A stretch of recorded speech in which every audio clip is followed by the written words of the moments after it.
Hello everyone, and welcome to the QT episode number 15. As you can see, I have a blocker up for our wayward friend LZ2, who isn't here today currently. Hopefully he may turn up later, but we're not sure. Who doesn't love the 90s, right?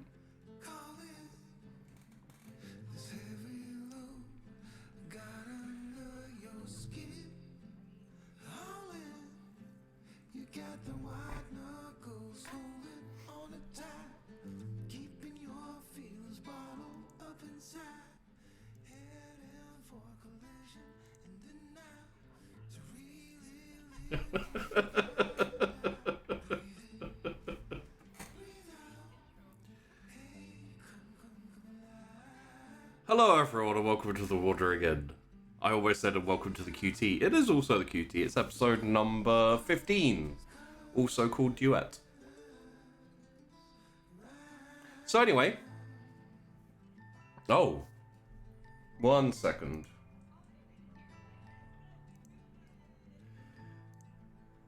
One second. There you go. Apparently when I updated a couple of bits on my computer, it reset all of my audio on OBS. Are we good? Can you hear us? Chat. Just let me know. They can hear you now.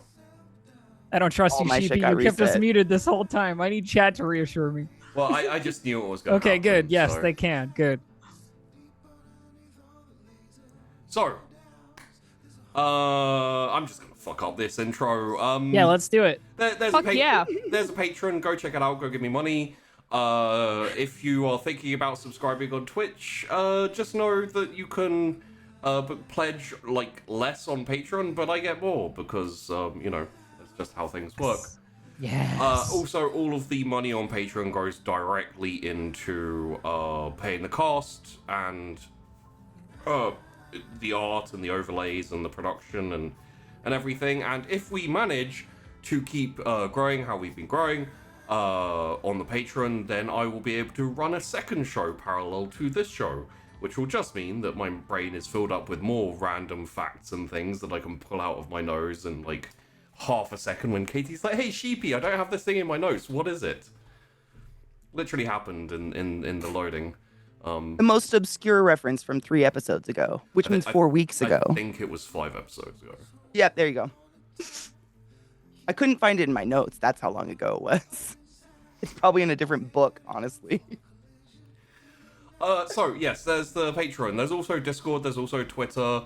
There's also a website. There's actually a link in the Steam chat, stream chat, Twitch chat. Steam chat. In the Twitch chat, there is a link which will take you to the website. On the website, there is a whole load of stuff, and hopefully more as time goes on. One of the things that I am in talks with my website guy, also known as Mark, also known as the insane person who gives way too much on the Discord, on the Patreon. We're in talks about possibly having a fan art page or an art page, where we'll be able to put up things like the Moonkissed art that my mum did for Moonkissed, which is fucking beautiful. Other pieces of art that have been done for the show, like the dragons and all that type of thing. Askren. Lots of Askren stuff. And I may also reach out to certain people, like, for example, Void Smoker, who's made some amazing art pieces over some of the shows. I think we all remember the Rasputin one, which was, dude, oof, absolutely lovely.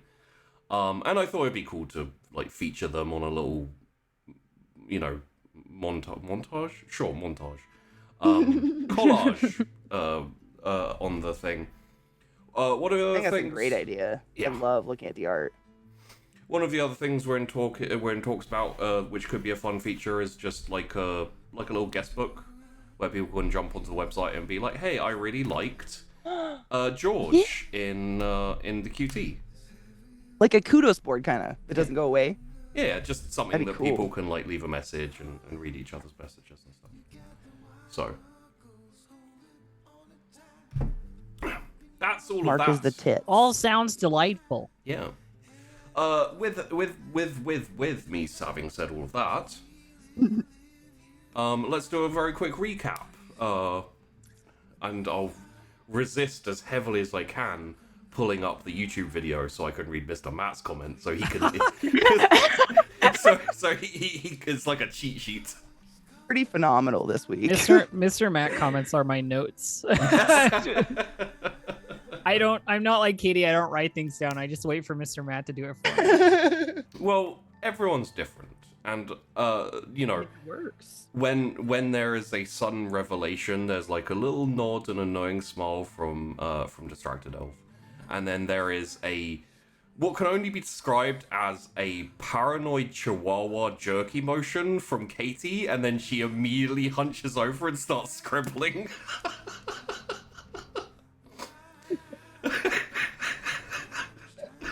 I don't know where that description came from, but that was like... It looks like I'm having a stroke when it happens. I watched. Give us the recap, Sheepy. Go. Sorry. So, apologies for that description, Katie. No, it's so accurate. So, last time, we had a meeting. I can't remember what happened at the beginning. Someone help me out, because I'm immediately going to like the basketball of last match. episode. Yeah. You guys, Katie, George and Tori were together at the house, right? Yes, exactly. Yep. I knew that. Yeah, we opened up with Tori coming back from being unconscious and all the Chef Jeff discussion.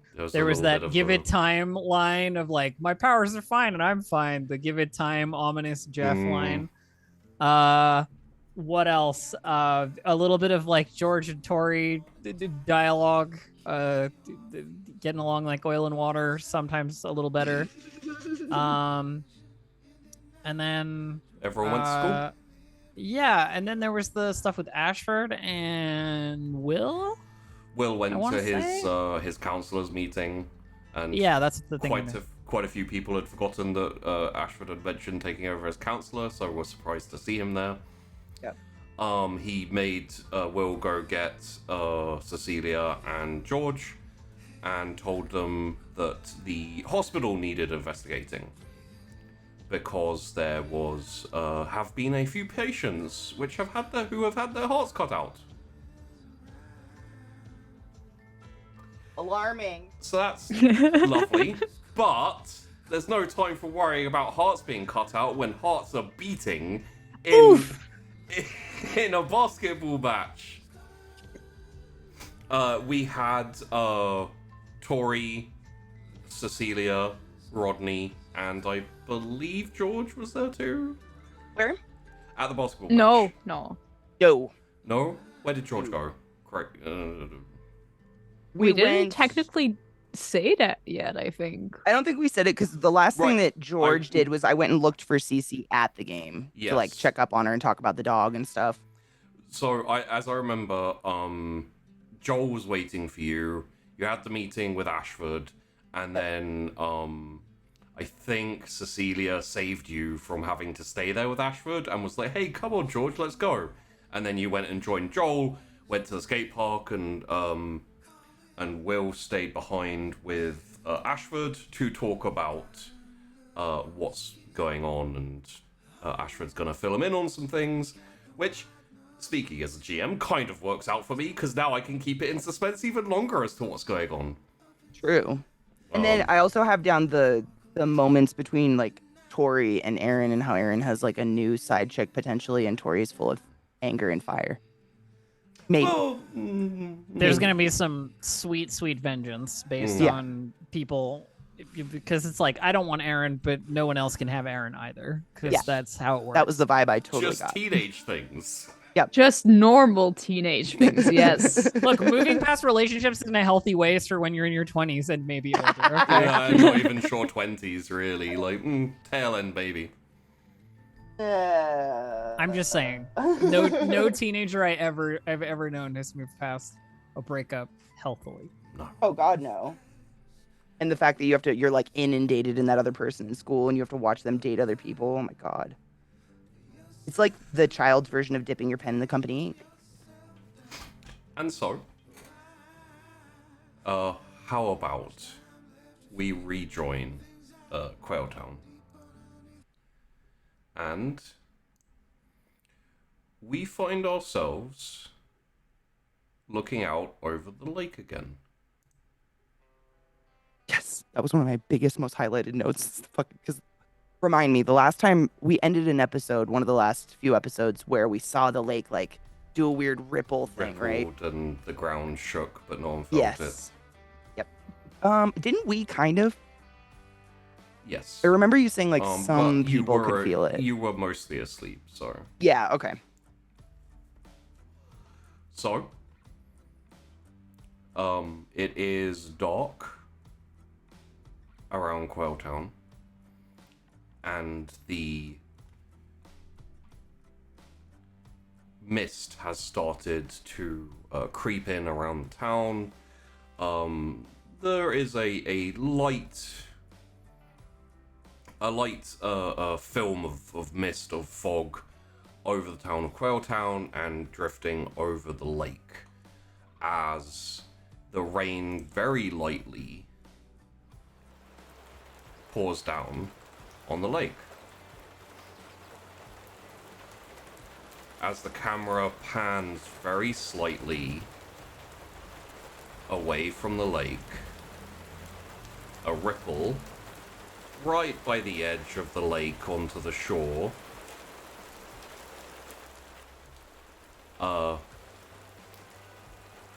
spreads out as a dark little dome pushes its way out of the lake, and a figure emerges from the water,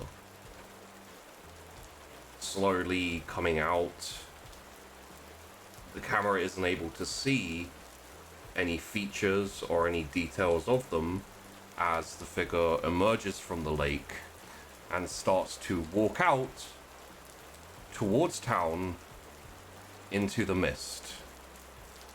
And the last thing we hear, echoing across through the trees as the figure passes by the lake house, changing rooms, little shacks there, is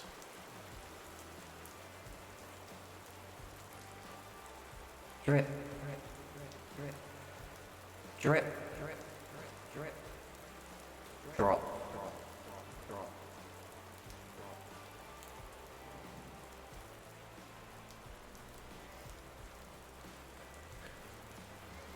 But on another side of town, people are celebrating because the basketball team, thanks to Aaron, have managed to win. We rejoin as essentially the opposing team has shuffled out to the changing rooms. People have started to get up, started to leave. Cecilia, Rodney, and Tori. I can say this at the very least. Rodney wants to kind of wait until the team's done changing so he can congratulate them. I'm curious as to how Tori feels, actually. Like, would I be... Me too. Would I be off base in asking whether she was hoping they would lose? I mean, obviously she was hoping they would lose because that would be just better. But Yeah. you know, there's also a little bit of like I feel like there's a little bit of school pride in Tori. She seems like the kind of person who like cares about her school's success as well, because she's like, you know, top echelon of said school. Captain of the swim team. Yeah, so there's a little bit of like, I really hope they would lose, but also like I'm kind of glad they didn't. But Tori's focus is on where that previously described what do you call it, year below student who was Chelsea. Chelsea, who was really you know, being very quote unquote friendly with Erin, and what she's up to and where she's gonna be. So she's with a gaggle of year belowers. They are the year below the students. Yeah. Year belowers. Year belowers. Like that. They are mostly girls, a couple of guys who the guys seem to be kind of stragglers on. You know, they don't seem to be particularly in. And they're kind of sitting on the other side near where the team had their bench. And they're talking and they're like very animated and very excited and things like that. Currently. Well, the question is, do I do this big in public or do I do this like, I don't know, quieter and wait until she's somewhere? You know what? Let's go big in public just for Hell yeah. Hell yeah. Tori feels like that type, to be honest. So Tori's gonna like make her way over to this group of younger students, focusing on Chelsea, obviously. The others are unimportant. It doesn't matter what they're doing. Yeah. And try and like stand nearby, get their attention, like step into their conversation. You know what I mean? Like very like, hello, you should pay attention to me now. Okay. So yeah, as you kind of step up and step in, they are essentially talking about, you know, how cool it was, how Aaron managed to hit that 3-pointer right at the end. Yeah, of course. Yeah, they're saying neat things about Aaron, and it's gonna be, yep, gotcha. Yeah. And after a little bit, like the other girls are still kind of talking, but Chelsea, like, you notice her eyes flick to you a couple of times, and she pays less attention to the conversation. It kind of trails off a little bit. So Tori steps into the conversation and goes like step hey, Chelsea, right? Hey, yeah, Tori, right? She rolls her eyes like, okay, yeah, of course, you know who I am. Let's not pretend you don't. And she says, I saw you talking with Aaron a little down on the bench, you know? Are you guys friends? A little bit, maybe. We live close to each other, like, you know, same neighborhood, so we see each other now and then, and yeah, I thought I'd, you know, support his big game. Well, just so you know, we broke up recently. She says as if that's like not a thing that anybody shouldn't already know, right? Just so you know, we broke up recently. Oh, and, no, I didn't realize he was dating anyone.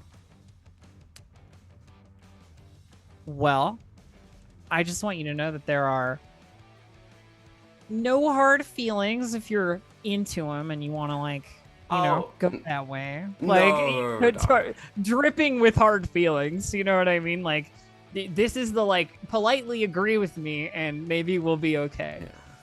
And she kind of immediately shakes her head. She's like, "Oh no, he's not really my type. It's, you know." He's not your type. So who's your type? I don't know. You know. Come on, you have someone. Surely you have someone. Yeah, you know, I'd say. Someone a little bit more kind of, you know, like a bit more dangerous, a bit more interesting, just a little bit less nice, you know. I mean, Aaron's. I feel like at that point Tori cuts her off and is like, "You're not crushing on one of the teachers, are you?" Like, I'm gonna destroy your social group right now with this like rumor. No, ew, what? No. There's a knowing, like, they're all like, yeah, okay, sure. They're all like, you know, 30 and old. Sorry, guys, I got myself for that one too. Tori's like, yeah, okay. And then basically is like, well, nice to meet you, Chelsea. And then turns and leaves. Like, she's done enough damage. You too, Tori. Oh. I think probably she tries to join back up with her own group. You know what I mean? Yeah. Post game. She makes a quick stop on the way, however, wherever Aaron is. As well, I was sorry if you're going to where. I mean, Aaron's going to be in the locker room with the other guys. Oh so yeah, you'd no, be, not there. Yeah, you'd be walking into, you know, Pass. a scene. It would be a scene. Yeah, there'd be a lot of screaming and like ah. But Tori could just stop them all. Just go like, you should all stop screaming right Everybody now. shut up. Yeah. Everybody shut up, sit down, and watch this.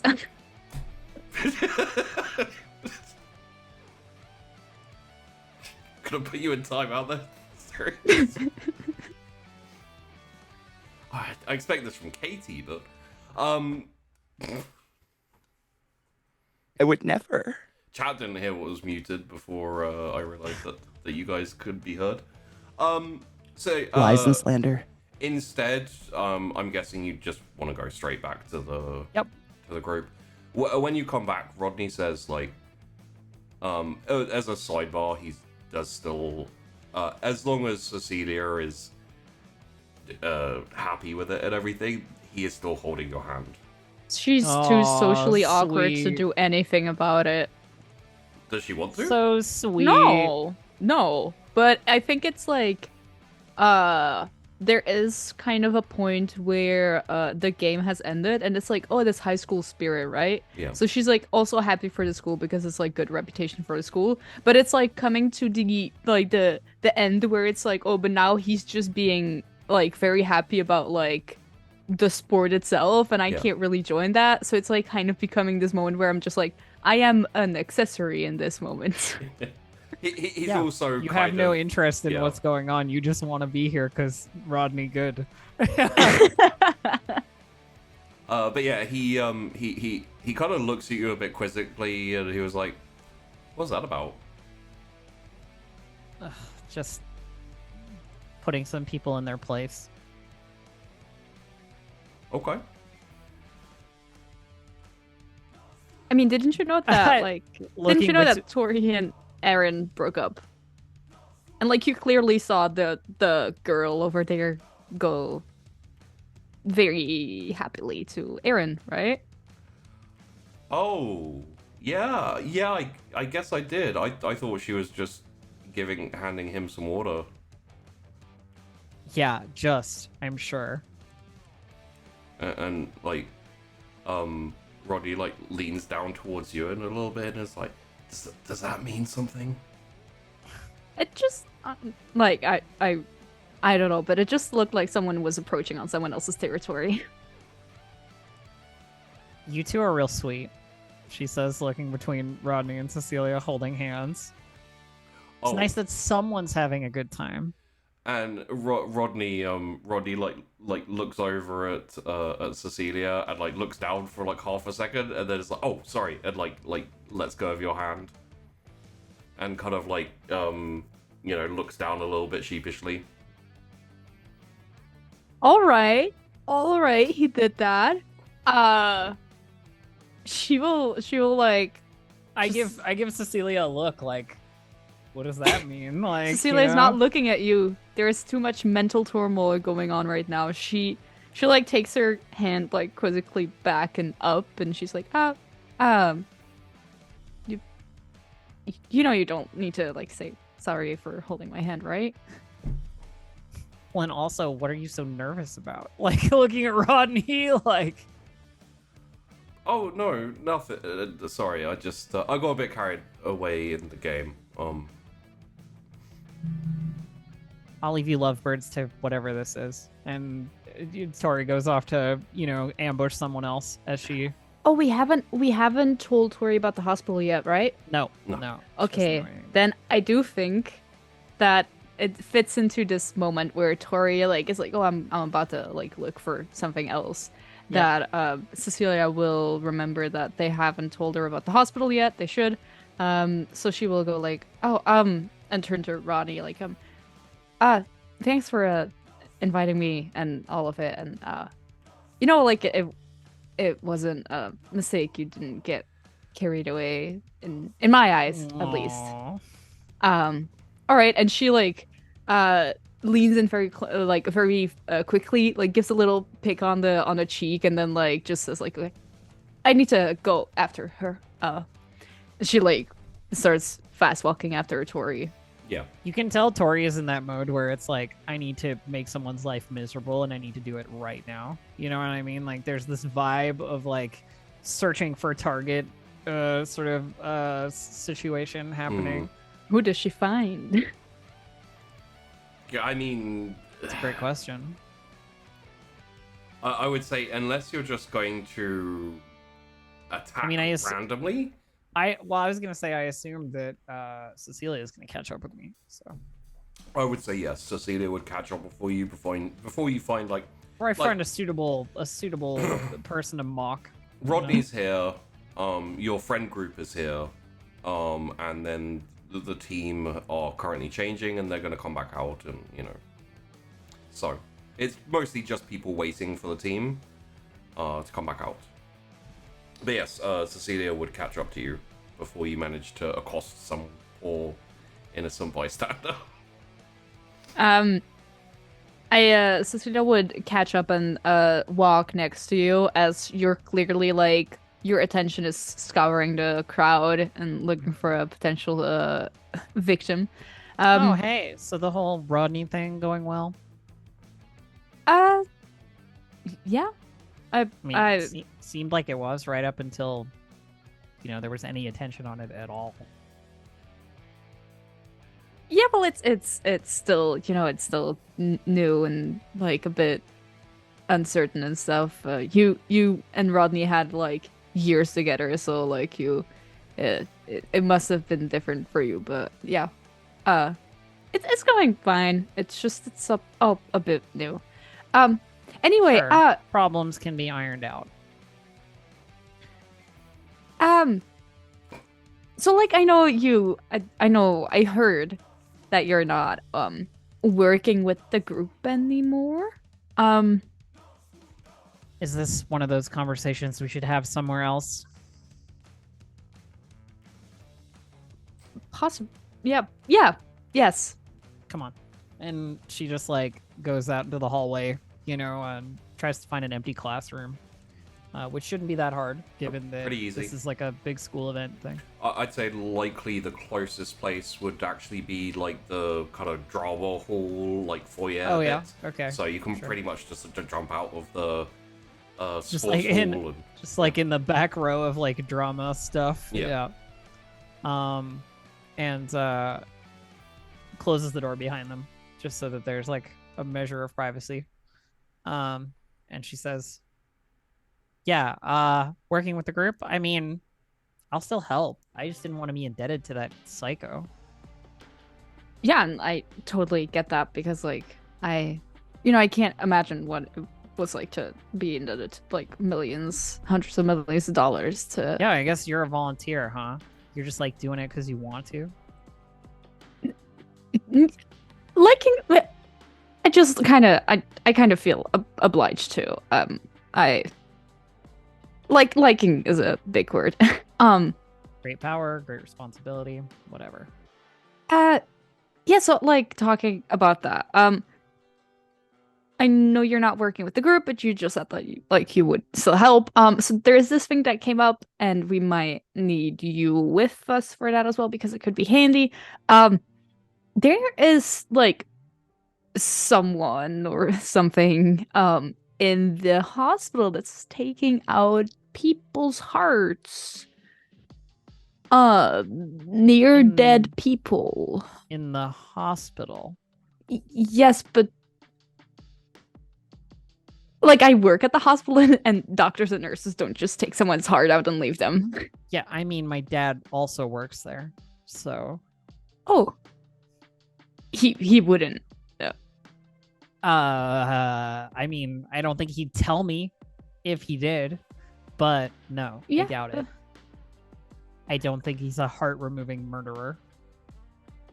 Good, yeah. I also didn't think so. But like, Katie's dying. But like, I'm sorry. So wait, we need to. Conversation's incredible. We need to figure out like who is behind it, and there's like a possibility that it's just like some human psycho walking around the halls of the hospital. But I mean, that would be much easier to fix, probably, given, the scope of our abilities.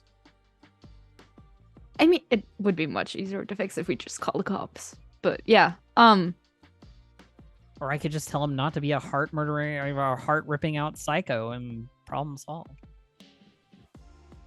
I haven't yet discovered if there is any duration to any of this. Nobody has stopped doing what I've told them yet. So you've been telling a lot of people what to do. a couple of tests here and there, just to, make sure that I know where the limits are. She says in like the most coldly psycho way possible. Yeah. It's like, oh, yeah, all right. And there's like this very brief moment where she glances at the door and back, where she's like realizing that she's in a room alone with you and you just gave that deadpan answer, and she knows that if you were to try something, there would be no one else here. But it's only very quickly, and she's like, yeah, so anyway, we will, there's not a lot to do beforehand. Like, as I said, I work at the hospital, so I could get in. But if you want to join us, that would be great. We would be a group again. I mean, yeah, I'll help. If there's danger at the hospital, then that affects my family. I'm not gonna just leave that. Yeah, great, good. We haven't decided yet when we'll go, but like I'm sure that we'll see you at school tomorrow, so like we can talk about it. George was like talking about faking some nurse's idea to get in, but I didn't think it was a good idea. I just told her that we well, I could. mean, you work there, can't you just go Yeah. in? Yeah, that's what I said. So like getting in would probably not be a problem, at least not for me. And agreed. So I will see you tomorrow at school, and we can discuss this. Yeah, Great. Sure. Now, if you don't mind, I want to catch Aaron before, everything. He goes and celebrates or whatever. Your territory. Go for it. Thanks. she like goes to open the drama like door and steps out in the hallway looking for like the exit to the locker rooms, basically, so she can wait for Aaron to appear. Okay. And as you are heading off to where is it? There we go. As you're heading off to go and possibly confront Aaron, maybe murder him. I'm not entirely sure. I have a plan, and I think you're gonna like it. Oh, okay.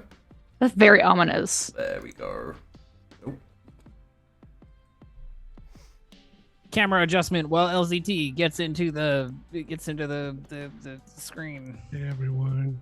Hey. Good Hi. morning, sleepyhead. I was writing an essay and I completely forgot time. I'm like, That's I okay, got buddy. hours still. And then, you go through a bottle of Coke and then you're like, oh no, it's been 3 hours. And that was 3 hours ago. Sure, a bottle of Coke. Yeah. Nice yeah, save definitely. A bottle, yeah. We tried to convince Sheepy. We tried to convince Sheepy to put the photo of you sleeping in no, your I saw chair. that. I saw that. I saw you guys fucking around. Saw it now. I love No, you, man. Welcome. if it had been me 15 years ago, it would not have been a bottle of Coke. But it is now, so it's a bottle of Coke. Yeah. All right. Well, I'm glad you did not miss the whole episode. Yes, Yeah, no. we're happy to have you. I don't know why, but my computer doesn't get any notifications from Discord, so I just heard my phone going off in the other room. I'm like, whatever, I'll deal with that later. I'm on a fucking roll, and then it's like, oh shit, it's way later than I thought it was. I haven't had lunch yet. It's 9 p.m. Nailing it. Okay. It's truly nailing it.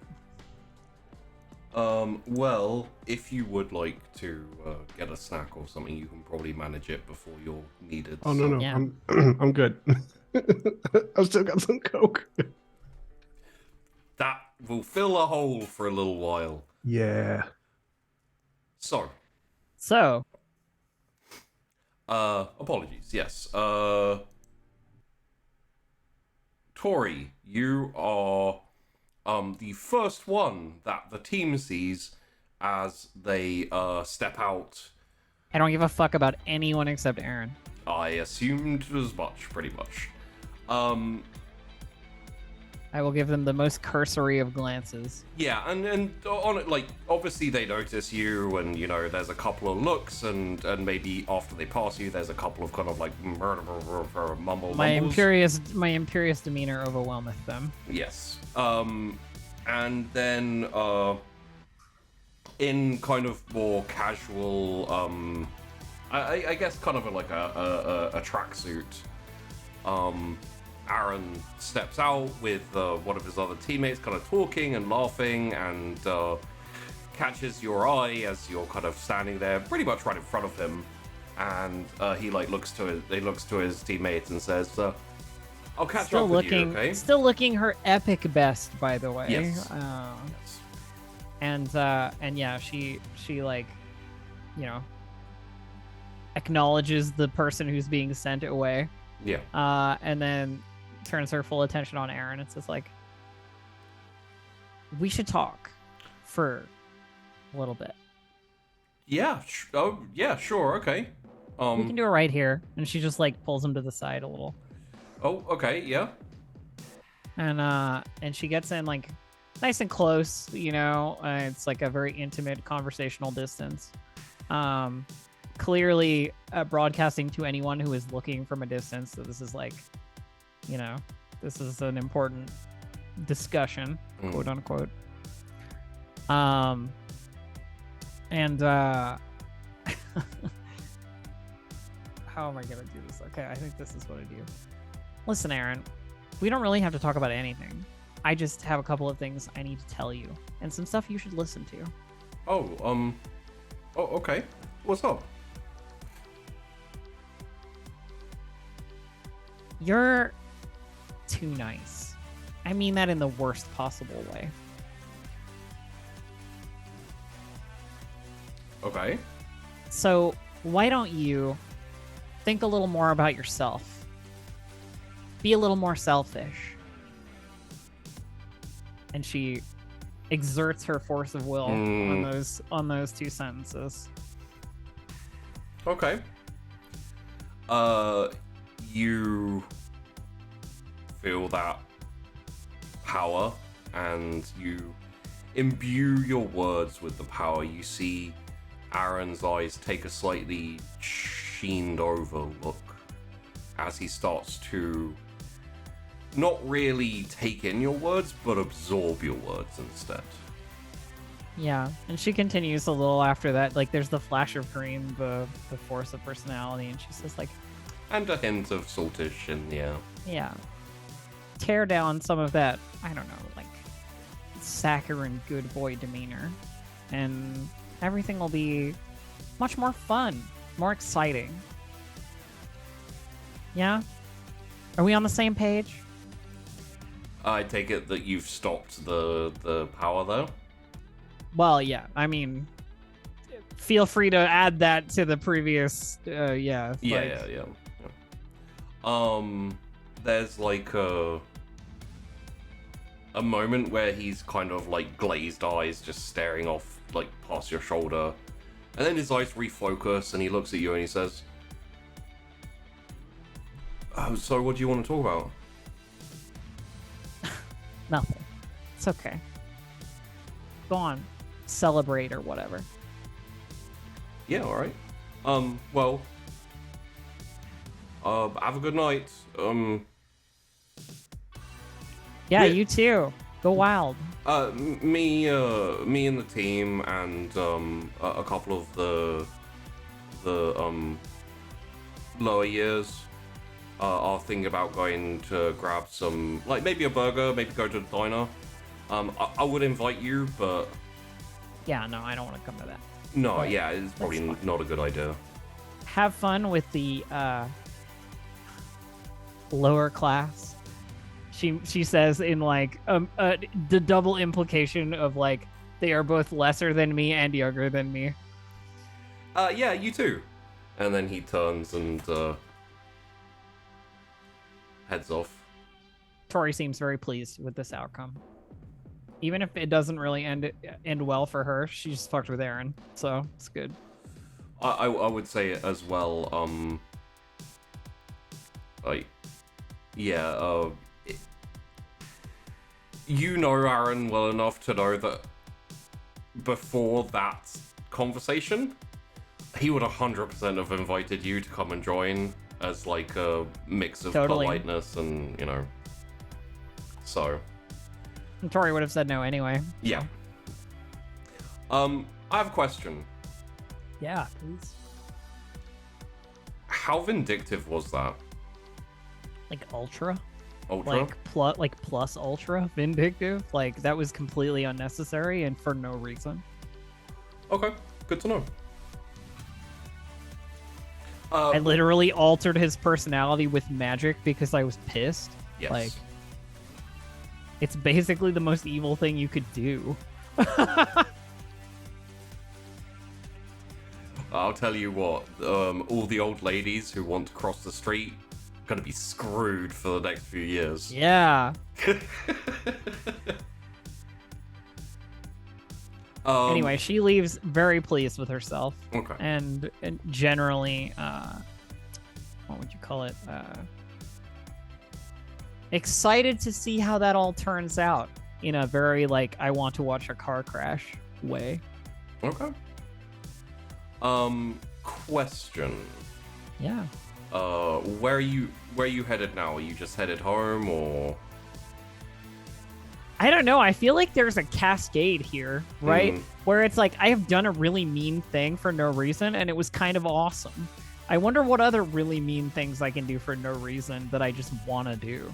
Like, the impulse kicks in, right? Like, and I'm trying to think of, like, what would Tori do? And post-basketball game, it's probably, like, 8 p.m. ish. I think maybe get some food somewhere, you know, just like on our own or like with one of the members of the team if I happen to like run into them. So feel free to like insert yourself, random person, into the like who wants to enjoy some Tori villain arc. RP. I would say in terms of the players and the people around currently, your friends will be heading off with the team. Yeah, I don't want to do that. The girls, yeah, the girls will be heading off with the team to go dine. And Laura knows well enough that I won't do that. Yes, you know what I mean. So she can lead that little bundle. Yeah, she's essentially shepherding them currently. The rest of the team will also be going with them, but again, like, I don't think any of them would currently approach you. Not just because you're radiating severe, it's negative energy right now. Negative energy, but caustic energy. Also, just because, you know, like they would all be aware of the breakup, and that would kind of send a bit of a statement. Sheepy, Yeah. question here for the Yes. situation. Are there people in a higher year than us? No.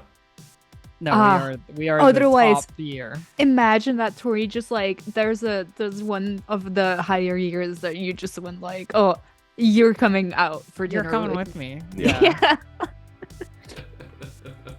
All right, never mind then. I mean, and that's the other option, right? Find possible status benefactor and force them to come with me. Yeah. But the issue with that is that I don't think anybody is hired on the Apex than Tori and Aaron were. So like anything else would just be a jealousy move, right? Like No. sort of. Aaron's not pinnacle, I'd say. It depends on your friend groups.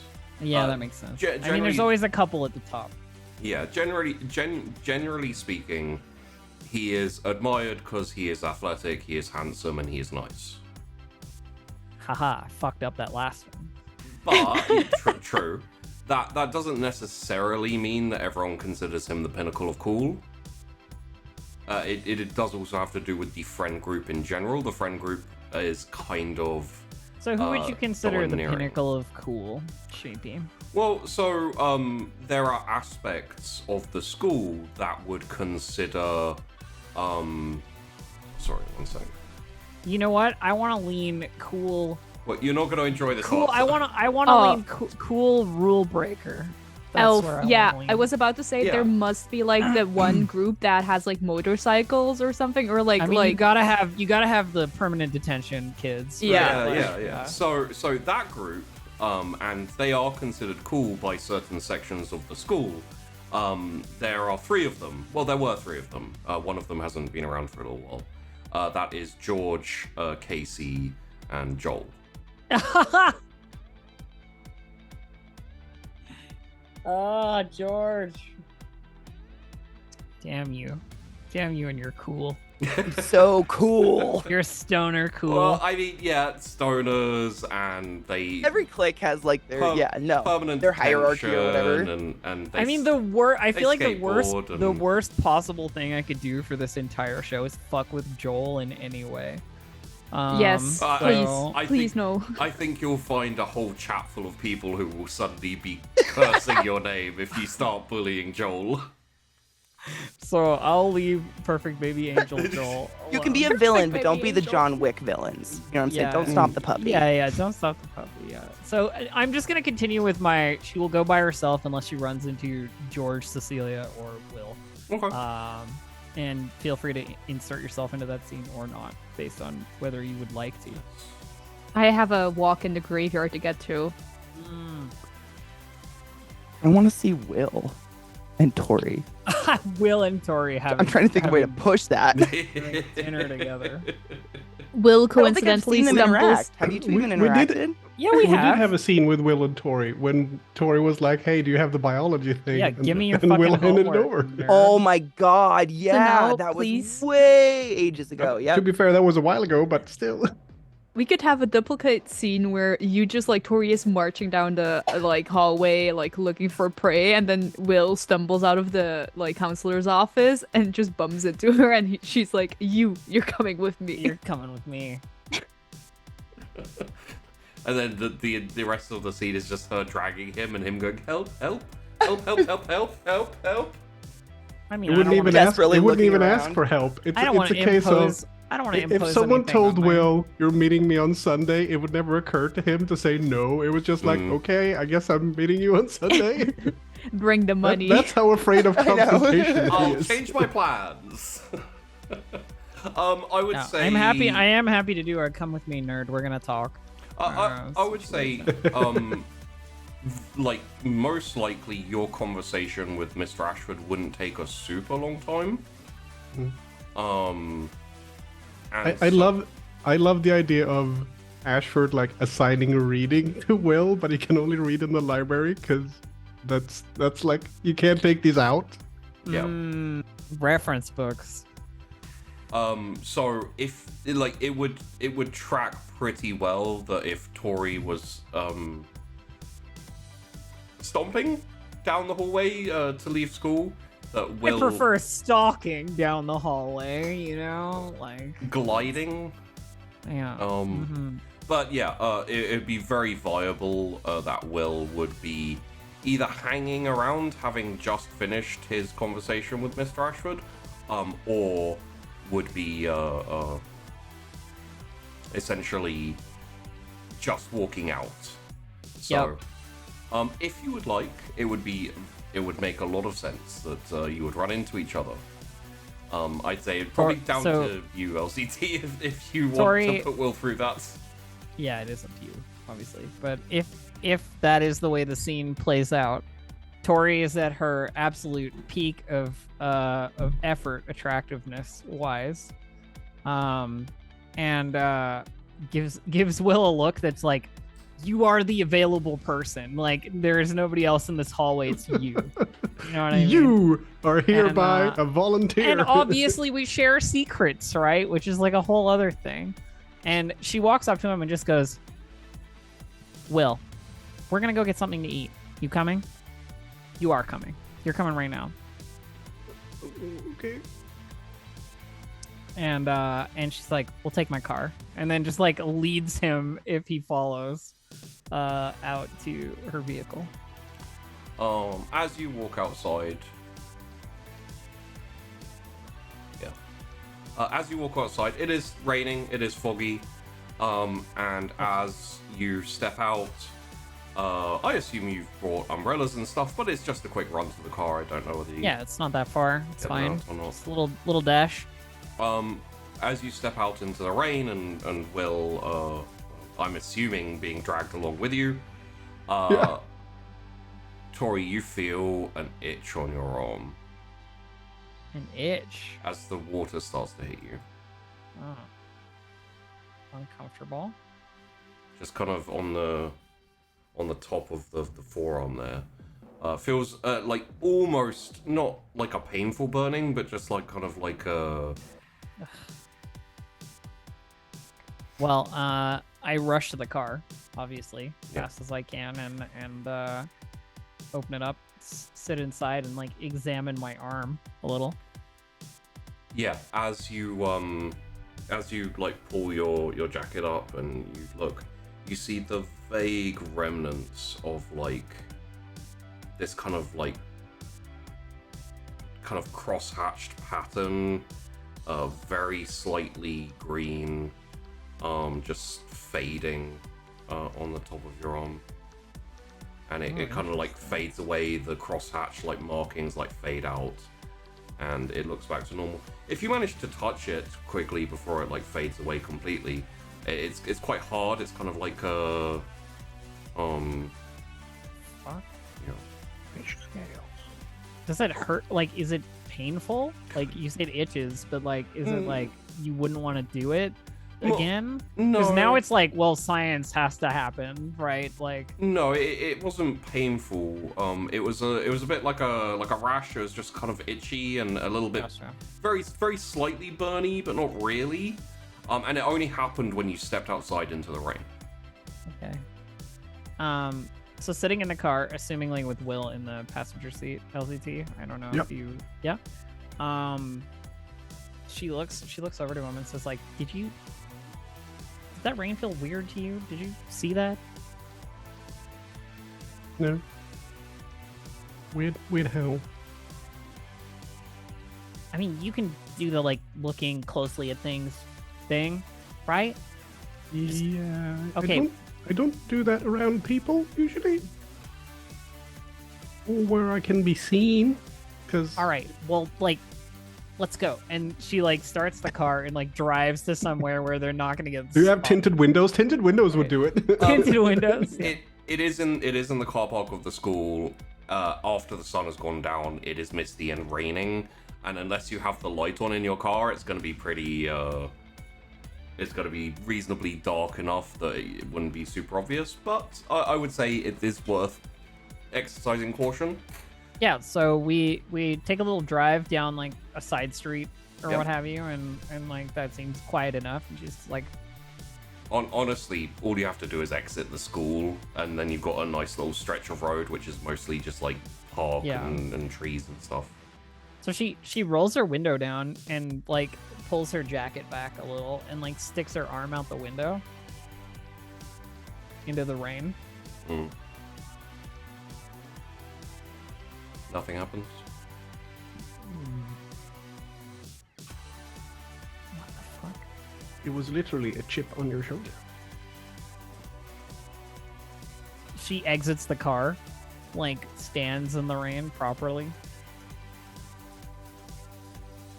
No, just rain.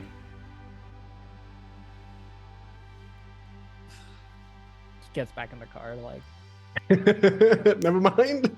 something weird is happening, but I can't make it happen again, so I guess we'll wait. Anyway, we were gonna go get some food. Let's go. And she drives the pair of them to Chef Jeff's place, the Furies. The Furies. Okay. Yeah, you walk in, get greeted. It's quite quiet. There's only a couple of other customers, got their own booths and so on and so forth. And the waitress says, "Hey, can I take your order?" Burger, fries, will do. Okay. I'm paying. She says to Will. And what about you? Will is like, same? Like anything to shorten the amount of conversation that's going on. And It just she- goes, the same? She looks down at you and she says, "You're also paying?" I'll pay for both of us. She says to the waitress, like, don't worry about it. But Tori ordered beer, right? No, burger fries. Nope. Burger fries. Oh, I thought you said burger fries and a beer. Like, No. okay, no, burger and fries. Yeah, Will just says, oh yeah, same please. All right. We'll have them out in a jiff. So she looks across at Will once they're like relatively semi-private once again, and says like, "Have you always been like this? Like, not saying anything, doing anything, just whatever people say?" Yes. Come on, we share some pretty intense secrets. Open up a little. Oh, okay. Don't make me force you. He kind of looks down. Okay. Do anything you want to know? I don't know. You moved here from somewhere, right? Yeah. Tell me about that. It sucked. Really bad. You suck at this. Like beyond suck at this. I could just see Katie. Yeah, I don't get much practice. Never got much practice. Well, here's your chance. If you had someone over and you were standing in the door with your mom, and someone who was over asked you how you were doing, were you allowed to answer? Did you Was I allowed to answer how I was doing? Yeah. Yeah. I answer questions asked to me. I never was. If someone asked me how is Will, and looked at me, my mom would say he's fine. That explains a thing or two. Sure. Oh, I'm not very good now- at this because I never well- got to try. Well, now it's just you and me. It's just the two of us. Your mom is not here to tell you how you feel. And it kind of looks around to make sure, like, yeah. So how are you feeling? There's a lot going on right now, and I mean, you know that there's some of it's happening to you, and Yeah, just about the same amount, to be honest. yeah, it's strange situation. It's not all bad, but some of it's not great. I feel like how we deal with change and how we deal with issues is what defines us as people, mostly. Uh, Shit happens. yeah, but you're thing doesn't really. I mean, you look normal. I mean, not normal as in plain. I mean, you don't look like you look like you. You don't look like I do with the, with the thing. My thing. Sure. So But maybe with enough practice, it wouldn't be like that. Who knows? Do you get voices in your head? Had a conversation in the void recently. No, inside your head. No, Okay. not particularly. Okay, so I think I might have gotten the short end of the stick. Well, let's think about this. She says, like, all right, short end of the stick. Let's examine. And she says, I actually think you came out of this pretty good. Because in combination with anyone else, any of the other three of us, your power is incredibly useful. Like, so useful. And that's something. It's only scary in look, right? It's for seeing things, perceiving things, information. Once you're past the whole, flaky skin, red eye thing, it's kind of fine. Have you heard of Phantom of the Opera? Yeah, of course. I don't want to wear one of those things. I don't think I could pull it off. Your thing is incredibly useful, and you don't look like you have a face full of psoriasis. Well, then let's put it this way. I could just tell everyone who sees you that it's normal, and they would have to believe it. Yeah. Nothing would change. We don't live together. That's not gonna work. That's true. So I'm not, it's not all bad. It's kind of useful sometimes, but I would very much like it if it didn't make me look like Quasimodo when I used it. There's a bit of a downside. Yeah. Admittedly. But I also think you're being a little bitch about it. That's possible. There is a ding as the diner door opens and someone walks in. Waitress walks over and says, hello, sir. Can I take you to a seat? And you hear the person reply, no, thank you. I have someone saving a table for me.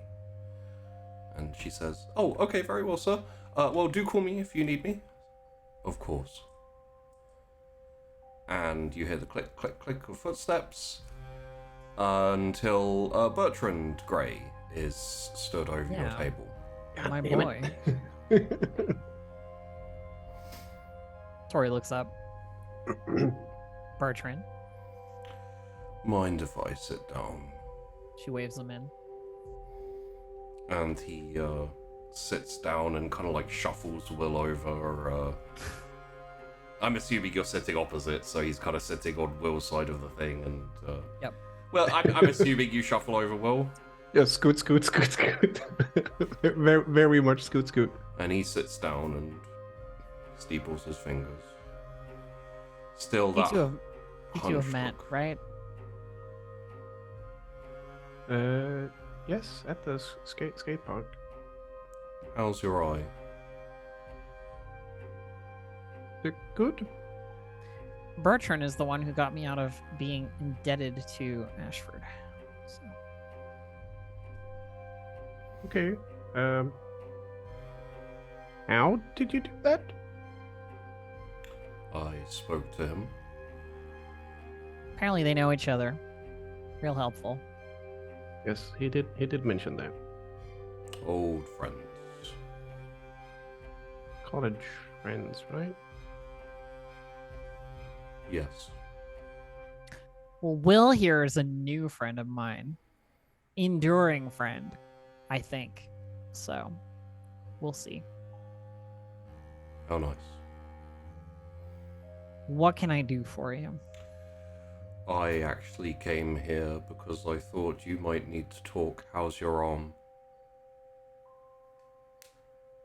How do you know about that? I believe I gave you coin. Oh, right. Yeah. That makes sense. It's fine. Same as normal. But it wasn't. Yep. I guess briefly. You will want to be careful about that. As time goes on, as you come into what you are now, you will start to manifest more and more. So that's some aspect of my power? Do you remember the stories of sirens in mythology?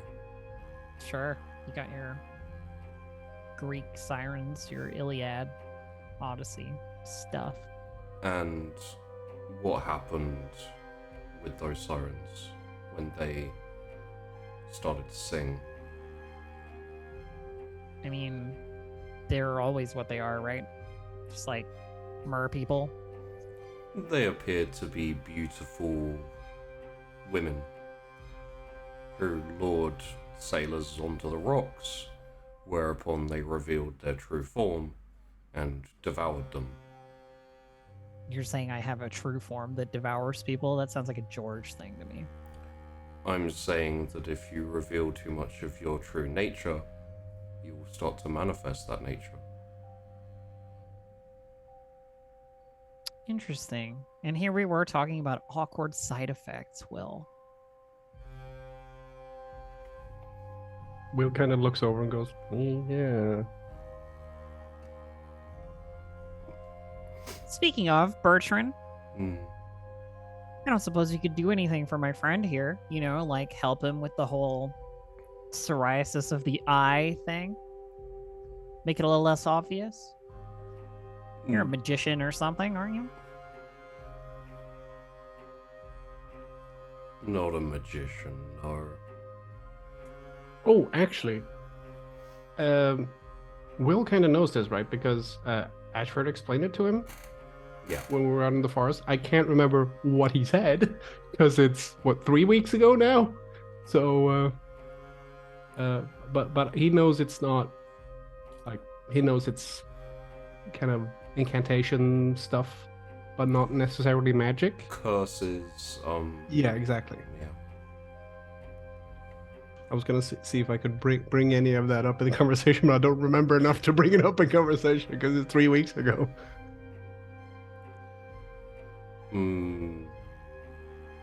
There's not really too much that can be done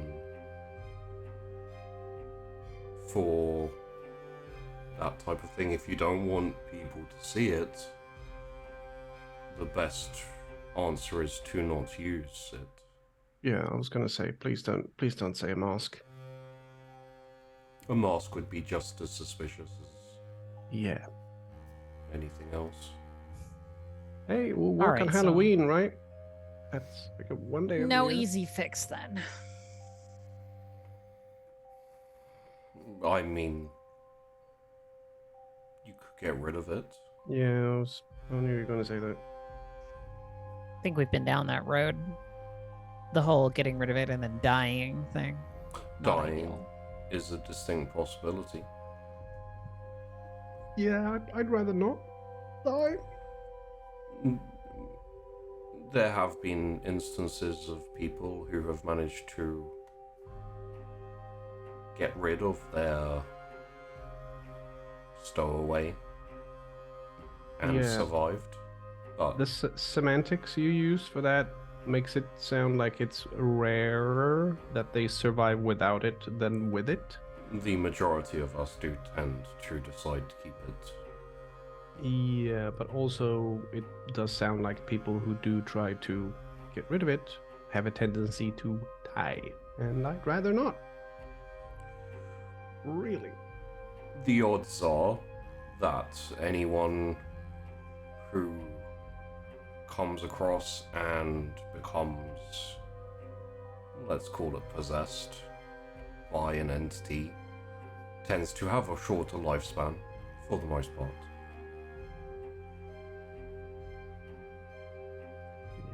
Well, I'm not too worried about this particular side effect, Bertrand.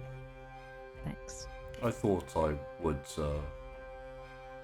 come to let you know that it is not something to be overly concerned about. It is something you should try not to exacerbate too much. At least for now. If the current situation is anything to go on, it'll be temporary anyway. And if you do find yourself with harder skin, if you feel yourself kind of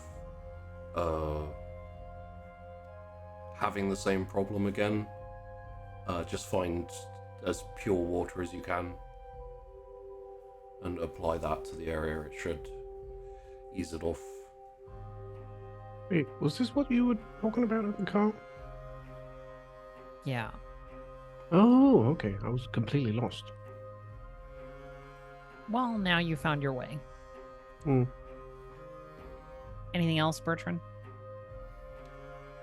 I've started setting up a few meetings for us. People we'll need to talk to and get some money off. Shouldn't be more than a week or so, and then you'll be done. Sounds good. Happy to help once you get that all sorted. You just tell me who you need me to finesse, although I'd hardly call it finesse. Of course. Well,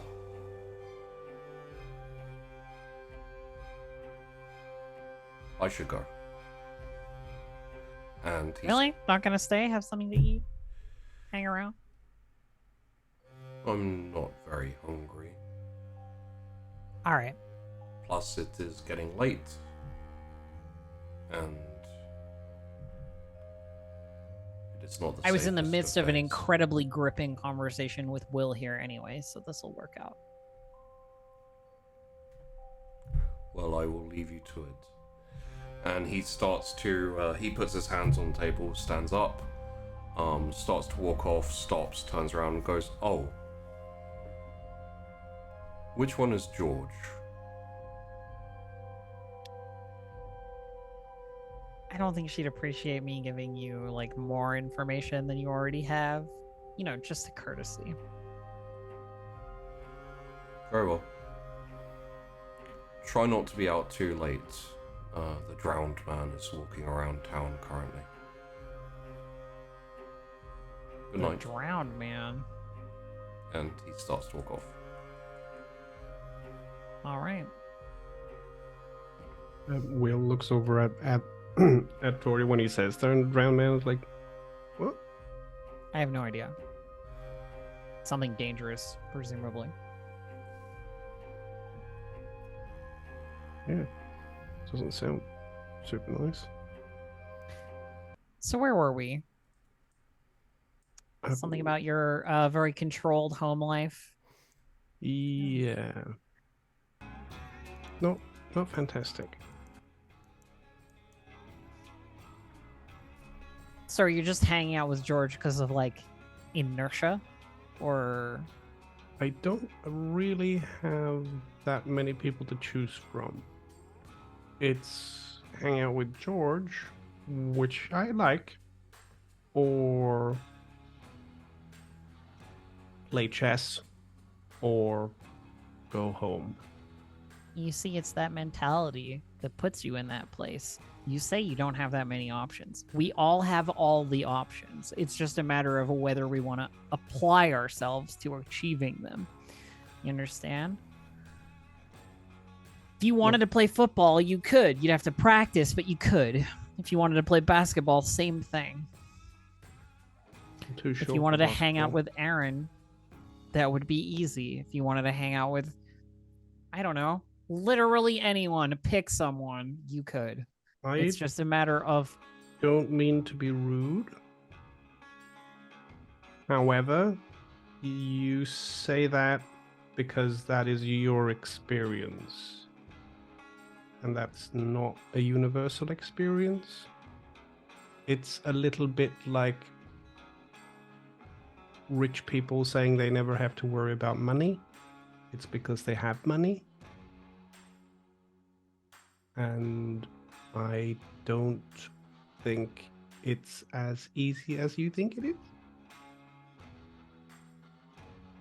Fair enough, I suppose. Some things come easier to some people. I'll give you that. Definitely. You good at chess? Better than you think. I didn't have any preconceived notion of how good you were at chess, but that's okay. Do you think you could become a grandmaster at chess? If I decided that was what I wanted to do, absolutely, without question. That's a very what my father would call a go-get-'em attitude. And I find that attitude helps me with most things. Yes. I don't know if you know, I have an older brother. And he has that attitude. And I don't care for him much. Not saying I don't care for you because you have the same attitude. I'm just saying that he's a steamroller, and anything in the way just gets rolled over by him because he puts himself first in front of everything else, including, friends, family, younger siblings.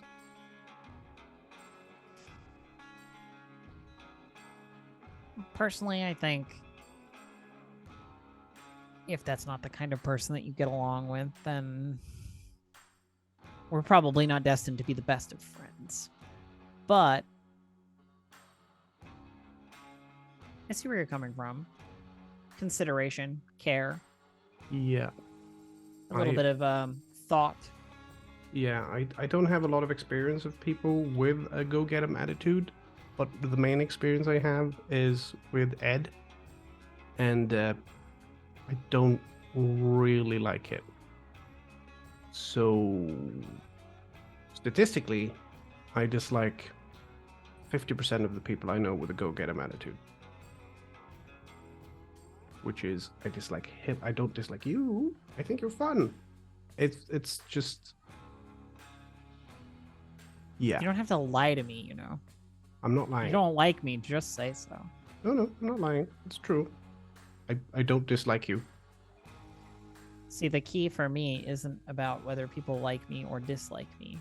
If they know who I am, if they respect my position, and they think about whether or not I'm upset at them or not, that's plenty.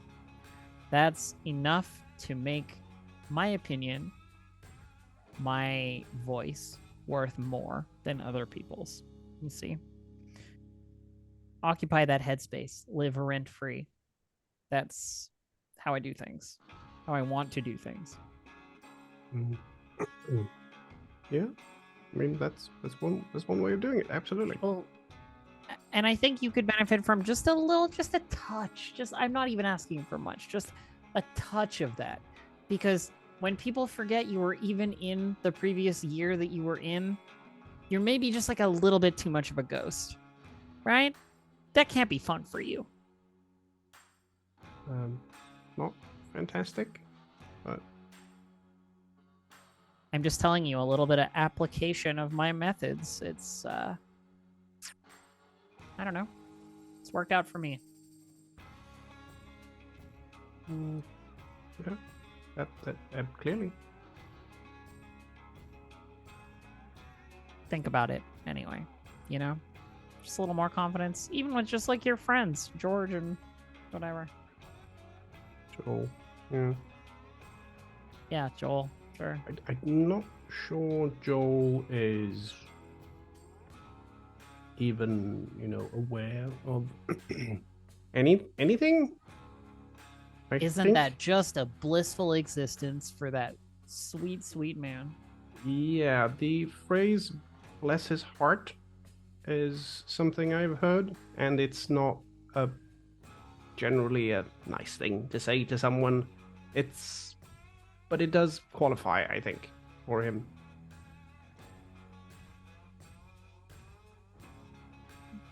Well, all right. I think, our friendship could benefit from a little more of this kind of talk, right? A little bit of one-on-one. It's nice. Get to know people. Yeah. I've had time. I've known George for years, and Cecilia a little less so, but, she's coming out of her shell a little more. It's good. You're still a bit of a mystery to me, but things are becoming clearer. Well, I haven't lived here for that long, so that makes sense. I've known you as long as I've known Cecilia. I know a lot more about Cecilia than you. Yeah. I know you do great math homework. That makes Will smile a little bit. Thank you. I think, at this point, Tori just, the food comes, Tori eats, this conversation continues in this sort of pattern, and then scene. I was about to say... I could keep going, but I won't. Right? I was about to say, and here's the food. Here you go, darlings. Yeah. Tori pays. No Tori problem. pays. I've been sitting here money. worried for 10 minutes that Tori's just going to go, and it's on the house, right? I mean, I'm tempted, but that's what I was thinking. But maybe after Bertie says, maybe not so much. I mean, to be fair, Bertrand saying don't do it makes her want to do it more. So. Yeah, I don't mean that's fair. He does not understand teenage girls at all. But yeah, I think that is kind of seen unless there's anything else. It should be. I think that's good. Yeah. I would say before we move on, just a quick check-in in the heads of both of you two crazy kids. How are you feeling about the entities, about what you're able to do, about just, I guess, everything? Tori has a morbid fascination. She wants to use her ability. She wants to see where it goes. She wants to reach the end point of whatever it is that's happening, because transitionary periods are the worst and end game is best, right? Go for broke. But also I think she's just blatantly confident that it's nothing she can't handle. Because I don't think there's anything she thinks she can't handle, basically at all. I think her casual use of such an ability is only going to ramp up, right? She's only going to do it more. Do you think that was engendered by the power itself, or is that just something that Tori has always... I think Tori's always been a confident manipulator, right? Yeah, so sure. it's one of those things where it's I could do this without the power, but with the power it's so much easier. You know what I mean? It's like if a lumberjack who's been working with an axe for years suddenly gets a chainsaw. Exactly. Productivity goes up miles. Yeah. I'm a little bit proud of that analogy. It's precisely that. Right? Yeah. Okay. I think she thinks of it as an unmitigated blessing. Yeah. Yeah. I want to point out that Will, the only reason Will isn't using his power pretty much constantly is because it's an overt power. Yeah. It is obvious that it's manifested. If it wasn't obvious, it would be on continuously. Which is the rough thing about having to sit down and chat with Tori, I guess, because hers Yeah, is yeah, such a subtle power. Yeah. And Will sees the idea of like a whole new world, literally, without the copyright infringement, has opened up for Will concerning his future, because now he's like, I can be my own person, not just be little Edward or your dad's son. He can actually become, his own person. And that is very attractive to him, way more so than doing what is expected of him. I'm not sure how deep this rings true for him, or how much consciously he's thinking this, but like kind of everything he is a product of both of his parents, like what they like, what they want, and no, they are molding him into, this is what I would have done if I had another chance, and combine with husband or wife and go, this is what we're gonna do for you, so you have the perfect life, and then we'll live vicariously through you. Yeah. And also, government, very smart government official, and college teacher, a lot of academia and success in there. Yeah. Oh, and Will is like, hey, maybe my own person. And maybe Devil Eye, why not? Yeah. Maybe Private Eye Investigator. But it does definitely give another layer to that there, where it's like the eye itself and the possibilities of it are so alien from the parents and the family and even the brother and everything. I do think for Tori there's a little bit of that too, where it's like I had a plan for what I was gonna do after school. Maybe I was gonna go to some foreign university, maybe I was gonna I have the best grades ever and do whatever job I wanted to do, and maybe I was gonna follow my mom's trajectory, but now I can control people's brains. You know what I mean? Like I could do anything at all, whatever I want at any point. Smash cut forward 10 years and Tori's dictator of a country. A small country, but still a country. Yeah. I mean, that's what I'm saying, right? Like, there's just so much. Oh, yeah, for sure. Her Imperial Highness, Victoria. And I just want to spare a moment's thought for poor George, who has spent the entire time just terrified of her own powers and everyone around her. Oh my god, I Big might eat scary someone. World. And of course Cecilia, who is still in, I think, partial denial, maybe, where she's like, it's not... Maybe? It's not that real. It's like... Why is there a maybe in that sentence? Well, because it she started off in heavy denial, and it's become harder and harder for her to, realistically be like, none of this exists, none of this is real. So what you're saying is that the denial has receded, but has not disappeared. Casually taking my supernatural dog on a graveyard walk. Yeah, that. Dog kind of probably makes it real hard, I'm thinking. Yes, the denial is a river in Egypt. Thank you very much.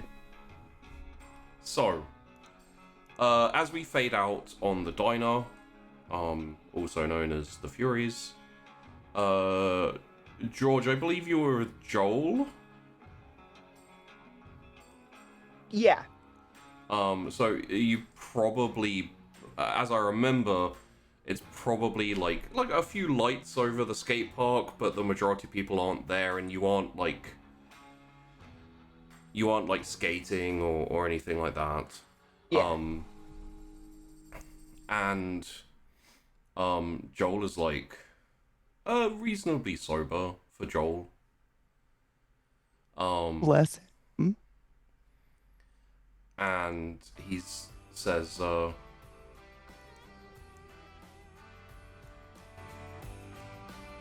So,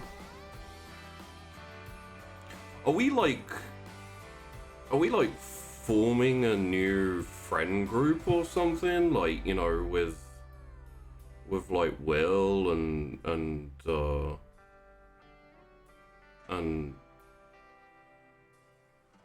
you know? I hadn't really thought about it. 'Cause Do you not like Will? no, Will's cool, you know, like he's Sick. All right. Are you he's cool? Like, You he's seem- like, yeah, no, he's a little British, you know. Yeah. I kind of think it's funny though. But like being Like- British, yeah, I guess, yeah, it's kind of funny. He's funny when he doesn't mean to be. Sure. Like saying things like Lou. Yeah. Just- Funny. He's smart too. I don't know. Seems. Yeah, Are you cool? You seem yeah, like no, I don't think you've ever like I mean, it's just thought you know. this much. No, I do. Yeah, sure. I think, you know, it's just, you know, like we don't know that Casey's like gone. Oh, we're not replacing Casey, bro. Okay. Is that what you're afraid we're doing? Well, I mean, I just feel like if we you know, like get new people in and stuff, then it's like we kind of given up on Casey. Nah, bro. Casey's permastructure. As soon as that little bitch shows up, wherever the hell he is, off with some person. That would never happen. Come on. Yeah, no, I know. We're sandbox buddies. We haven't been Impossible. in a sandbox for like years, right? Yeah, no, that's not the. It's like a saying, you know, when friends are, you know, it's cool. We should find a sandbox sometime. Sure, I could sit in a sandbox. Yeah. No, we never placed Casey. It is weird that he hasn't shown up though. It's been like weeks. Well, they said that he ran away, right? Yeah, but bro, does that sound like Casey? No, I don't. Like leaving a warm bed and food? no. I feel like his parents must have sent him to like a military academy or some shit. Probably found his stash. Yeah, but he I don't know why he hid it in his mom's underwear drawer. None of that made sense. He would have told us if he was going to go to like some academy or something, right? And didn't the police come around and say that his parents have reported him missing? So that's like, you know. Yeah, but that's what they would do if they like, you know, middle of the night woke him up all mean like and like, you're going to military academy. Tell everybody else, makes them look like, you know, worried parents or whatever, and then That's Casey comes back with true. like a shaved head and all like hut. Be kind of difficult to explain why they reported him missing when he came back, though. Maybe they're in with the cops. I don't know. Maybe it's like the government.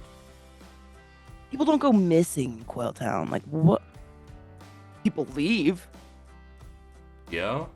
but like shit. Nothing interesting that happens here. And at that, she's gonna like pause and like have one of those like flashback on the last couple weeks, like yeah, yeah. But like, it is weird. You haven't seen anything. And with the camera just kind of like off to the side, with both of you in profile, kind of sitting there like chatting with each other, and in the midst of this current conversation, through the mist, a figure slowly walking past, shrouded in darkness. Neither of you notice. No, not really. How tall is it? I would say exactly as tall as the figure that walked out of the lake. Is it really? I can't remember if you said it was like super tall though. Yeah, I'm just trying to think it's like for not my super mental like tall. It's like trees. no, like regular person size. Okay. So totally reasonable that we would not notice this, although it's probably weird. No, I mean, you know, it's also, it's misty and it's quiet and there's no noise, aside from the drip of rain. Is it raining? It is raining. Okay. Gross. I'll probably like, I imagine we're like sitting, crisscross applesauce on the ground, I'll put my hands on Joel's shoulders and be like, bro. It's got one of those like bus shelter things or something. Yeah, exactly, yeah. Look at me. Yeah. He's coming back. Yeah? Yeah. Yeah. Yeah, he'll come back. And that's his spot. And that will always be his spot. Will can lay books anywhere. Like, why would anyone leave Quail Town? Yeah. Right. People always come back anyway, like, even if they leave. You're kind of right. I wonder why. I don't know. Maybe it's like magnets. Yep. Magnets. Oh, like I see what you're saying, yeah. Or maybe it's family, Or people, I think a lot of people think, the city's a really cool place until they go. Yeah. And then they realize how fuck ugly it is. Yeah. And the people there and how fuck ugly they are. Yeah. Thinking about her shitty father and his second family. What a bastard. Oh, yeah. I mean, you wouldn't leave, right, Joel? Where would I go? I don't know. Okay. What if you woke up one day and just felt wild and like hitchhiked out of here? You'd let me know, right? Yeah. But why wouldn't you come with me? Because, like... No, I totally would. I'm just Yeah. saying, like, if you didn't invite, like, I don't know if I can handle both of you gone. Like, at that point... Wait, both of I me? would... No, Casey. Oh, yeah. No, yeah. I don't know if I could handle that, bro. But you got Will now. Will is not you or Casey. That's true. He's dope, but like I said, there ain't no place in Casey. Why the fuck would I replace you? Just like punch him in the shoulder. Idiot. It's late. We should like notice the mist all around suddenly. And that they're very alone. We should probably head out, right? I don't know what time it is. This is creepy. Okay. Let's go. Sick. She'll like stand up and kind of yank him up. You can talk to me anytime. Like, there's no replacing anybody, all right? I know. I told you when I yeah. You promise? You believe me? Yeah. No. Yeah. Look at me. What's up? Believe me? Yeah. I don't know how to talk to you when you're this sober. She'll just start walking in the direction they normally walk towards home. I'm assuming he lives in the same area of town. And like as the camera stays on the staring at the street as you start walking down the street, you just hear like this flip chink of like metal, and he says, "Don't worry, I'll work on it." And then the flame like lights up, and you hear like a burning of paper. Oh, sadness fills her soul. She'd probably have that momentary hesitation, just hoodie up and be like, keep walking. So, as that finishes, I believe we have a little outing in a graveyard. So...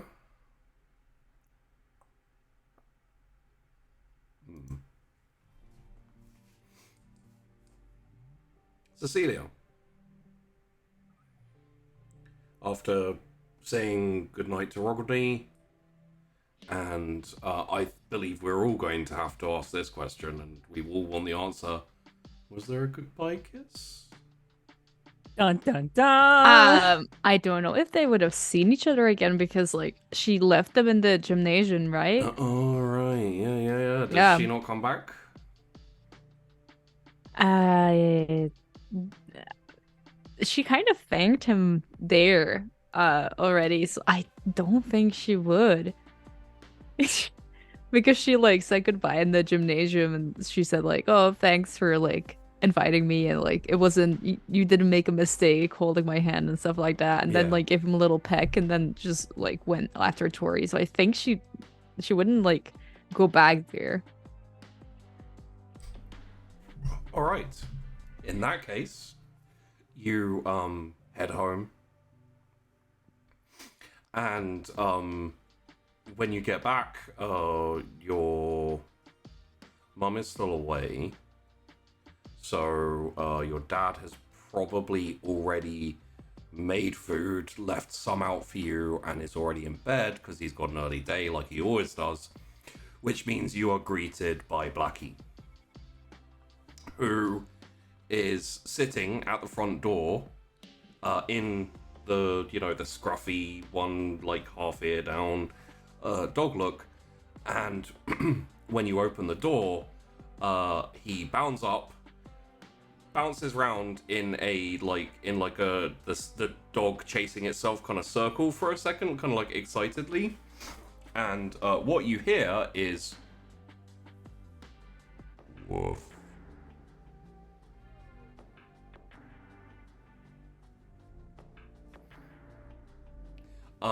The part of excitable mutt is played well. It doesn't work when you can hear what he's saying.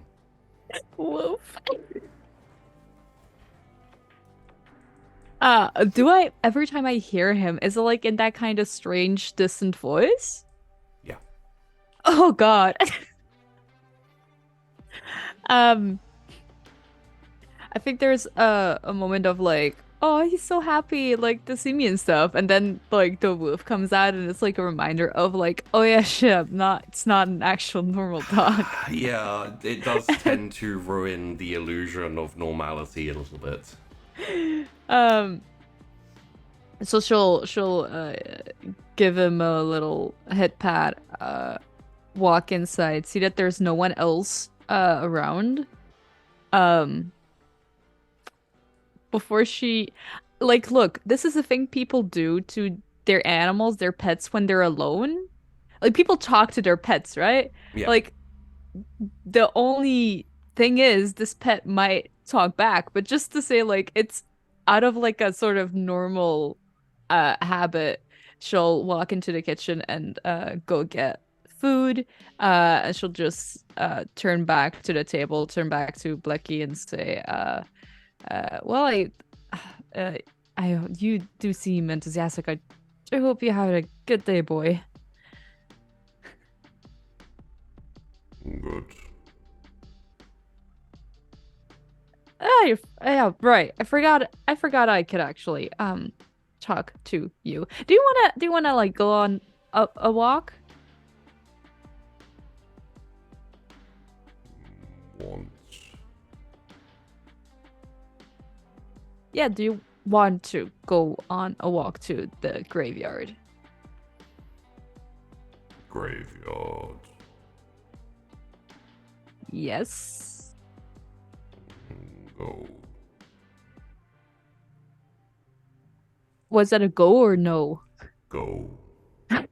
Okay. I just didn't quite catch that. The booming voice and all of it. Yeah, no, great. Yeah, well, I'll just I'll grab dinner and then I'll take you out on a walk in the graveyard. We need to like keep watch and see if there's anything walking around there. Yeah. All right. Yeah, I'm gonna take my dog on a walk in the graveyard. And she looks around. And then just basically decides that, yeah, there's no... Would she... I don't think it's that late for her. So I think she isn't expecting her mom to be home if she isn't right now. So I think she'll just leave a note for if her dad were to wake up Yeah. that he isn't like concerned because it's not that late. So she'll just leave a note. She doesn't need to be secretive about it. Basically say like took Blackie out for a walk. Be right back. Yeah.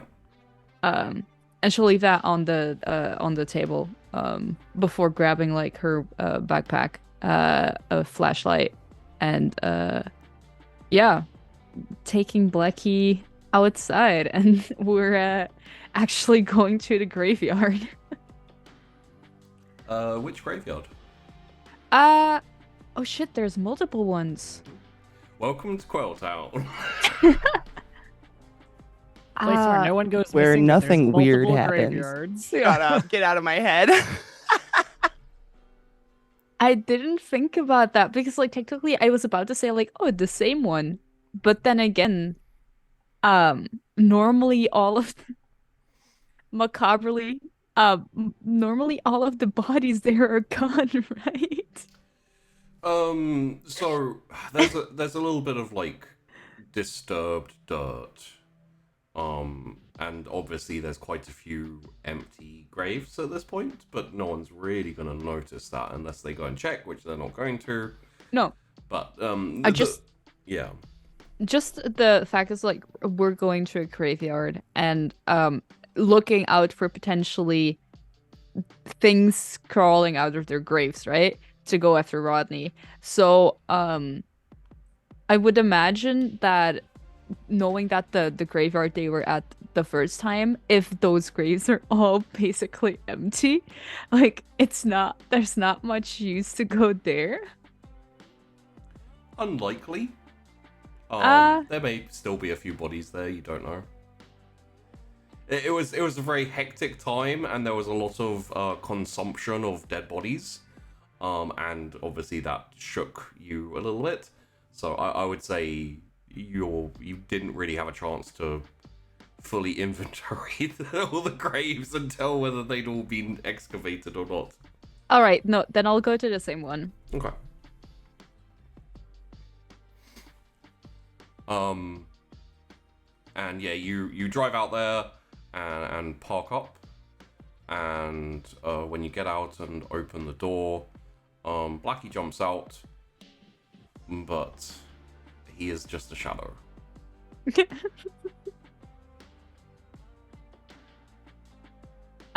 You mean the form that he was the first time, right? Yeah. Okay. Fully midnight black, wreathed in shadow with two lamplight eyes. Actually, like looks down, like has a minute to calibrate, and it just goes, "Oh yeah, right, silly me, not an actual normal dog." All right, yeah. Let's go. And she tightens her backpack a little bit, puts on her flashlight, and it's kind of this like feeling setting in of like, all right, yeah, I'm on my own walking through the graveyard with my shadow dog. And she'll start heading in, and basically when they are like inside, she will probably start talking to Blackie. Okay. So she will probably start just talking about the whole Rodney situation and going like, yeah, it's kind of crazy that we're like, walking. Like normal people would take their dog out for a walk in the park or like just across the street or around the block, but not to an actual graveyard. But like then again, it's not like we're here for like because you specifically need to walk around the graveyard. It's like if anything were to pop out, which I like doubt, like it's pretty sure like all the bodies here got eaten and stuff. And the dog itself is like padding slowly across the graveyard with you, and every now and then just kind of like turns its head, and you hear like a kind of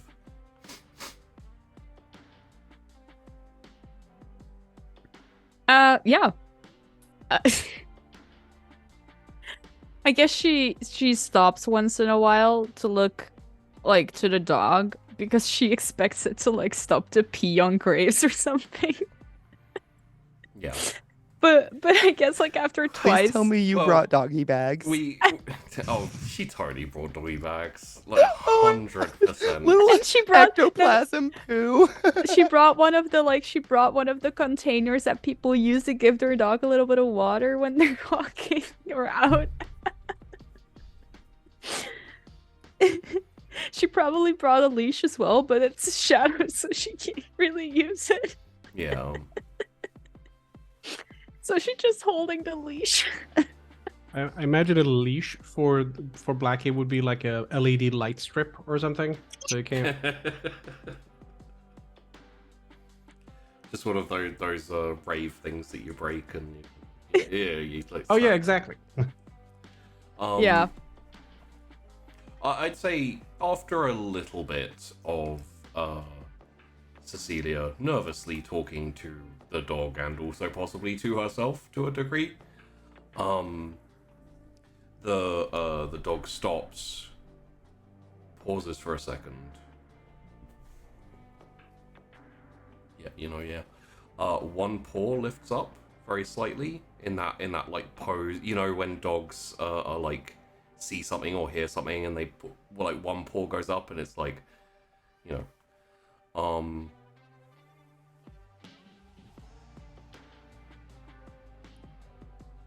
so. Oh, what was that, buddy? Did you So. I don't see anyone.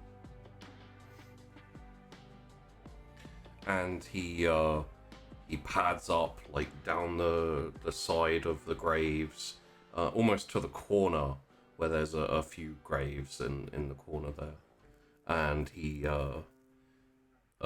walks up slowly to one of the graves, and then his head turns back to you, which is always super creepy because he just has literally white blank eyes, like big moon blank eyes, and says,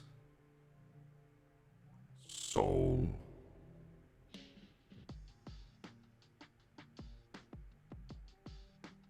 Oh.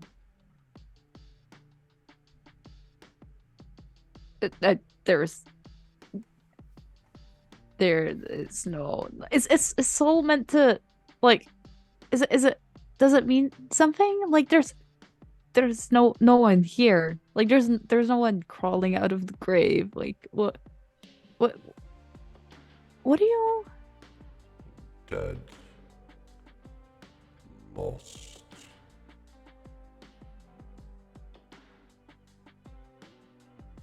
Oh shit.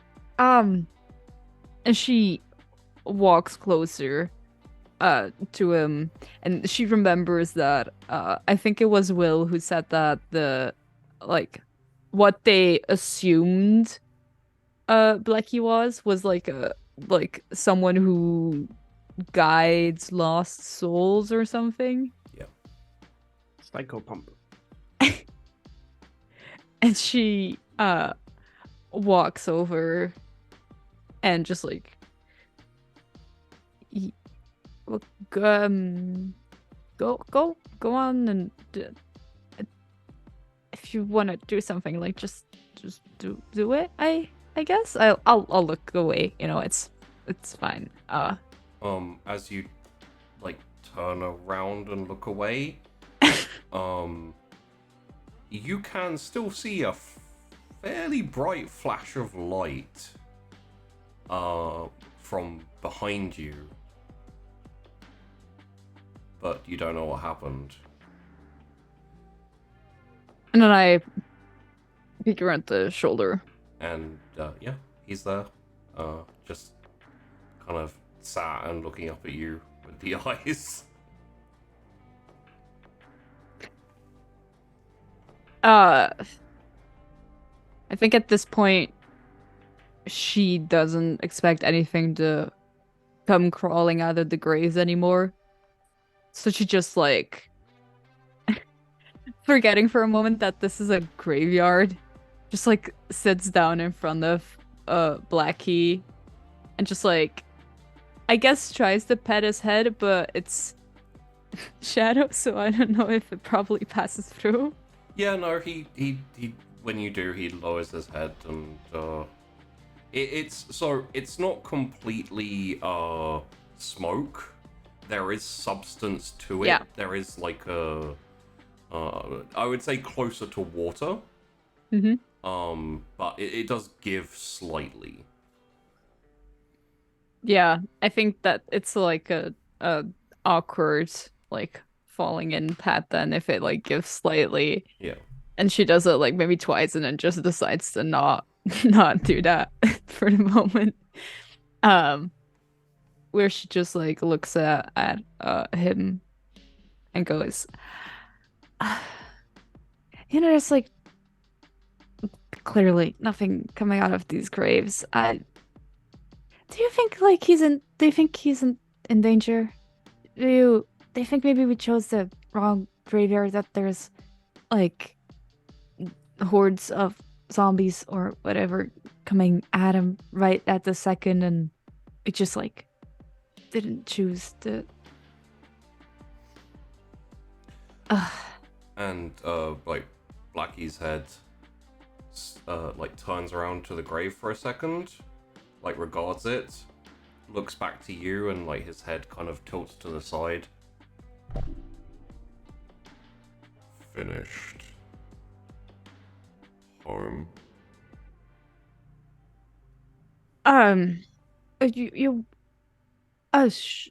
Yeah. Sure. Yeah. We'll head home. I'm sure everything is fine. And she'll like stand up, brush herself off, and start walking back towards the car. And you walk back towards the car. Get in and head back. Yeah. I will add something. Okay. As she drives back, she gets more and more concerned. Because it's like this fact that she knows that it's possible that dead things are rising up and coming after Rodney, and she said like, oh, I'm gonna patrol the graveyards to see if anything happens. But like nothing happened. And so in her mind it's like, oh, it must be that there's just like none coming tonight. But then like there's the second voice like way harder saying like, oh, but what if there is something coming? What if I just chose the wrong graveyard? What if I made a mistake? What if like my mistake will get him like hurt or something? Like what if like all of those thoughts just like running around in her head, uncertainty building up until a point where I think she'll get home and she'll drive home. And she will get out of the car, walk to the backyard. So go inside the house, walk to the backyard. Sit still for a moment and look up. And I think the uncertainty and the doubt and blaming herself basically if anything were to happen tonight gets her to see if she can find some kind of bird or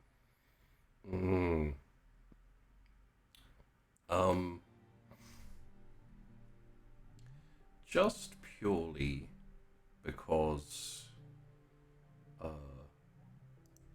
Cecilia has been resistant to using her abilities.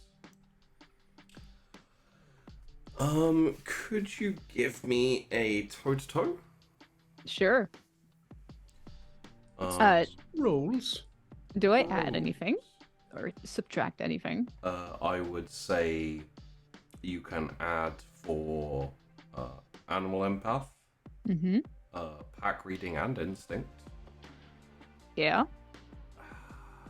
don't think the alpha would apply here. I don't think so.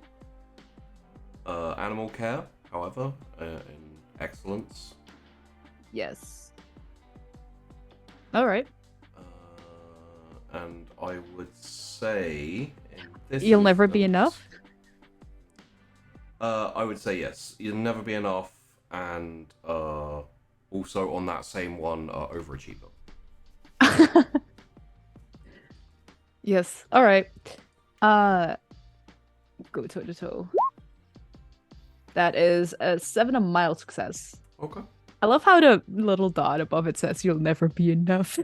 In red, just like. Oof. Poor Cecilia. Sorry, just needed a moment. That's such a rough weakness. Yes. Thanks, Roll20. Really says everything, doesn't it? So you can obviously sense as you focus your mind and as you start to reach out mentally. In this instance, you only really get a sense of like larger things before you even had like, you know, little rabbits and smaller creatures like that. Maybe it's because they're asleep. Maybe there's some other reason. You do find yourself, let's call it, connecting with a couple of night creatures. A owl, a couple of bats which are flapping around. Seems to be possibly, it's a bit farther away. The bats are reasonably close. The owl is just on the edge of the woods kind of area. Further out, you're like, maybe that might be a fox, something along those lines. I need to apologize for a sec. Does the US have foxes? I'm assuming yes, right? Okay, cool. You know what? Seeing as it's the US, probably a raccoon as well. Like they always love to be around near cities, you know. Possum, Fresh don't forget panda. possum. Possum. We're in like Ohio. Yeah, like Probably some coyotes, maybe a mountain lion, maybe a cougar. Or like furry Australia. It's a good descriptor. Depending on how deep out there, maybe even a bear. I don't know. I think definitely because, as you said, it's not something she practices. There's like, she's frowning, and this is like work.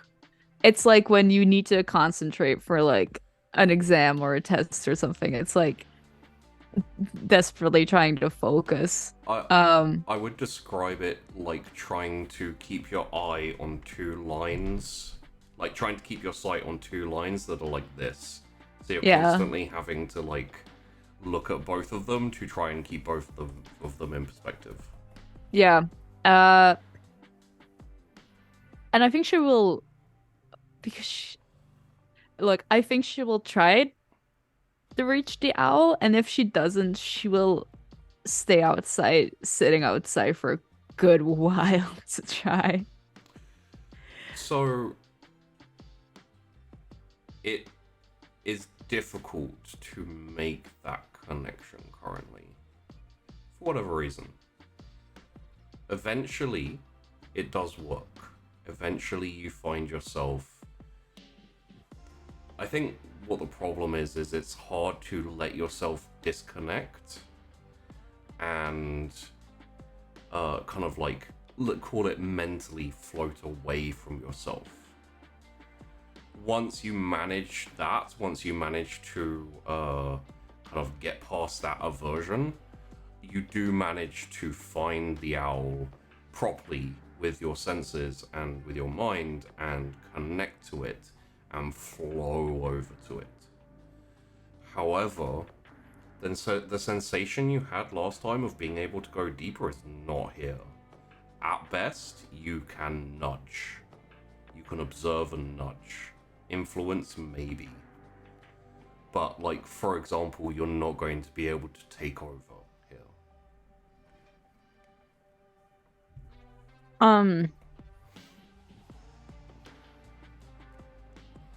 As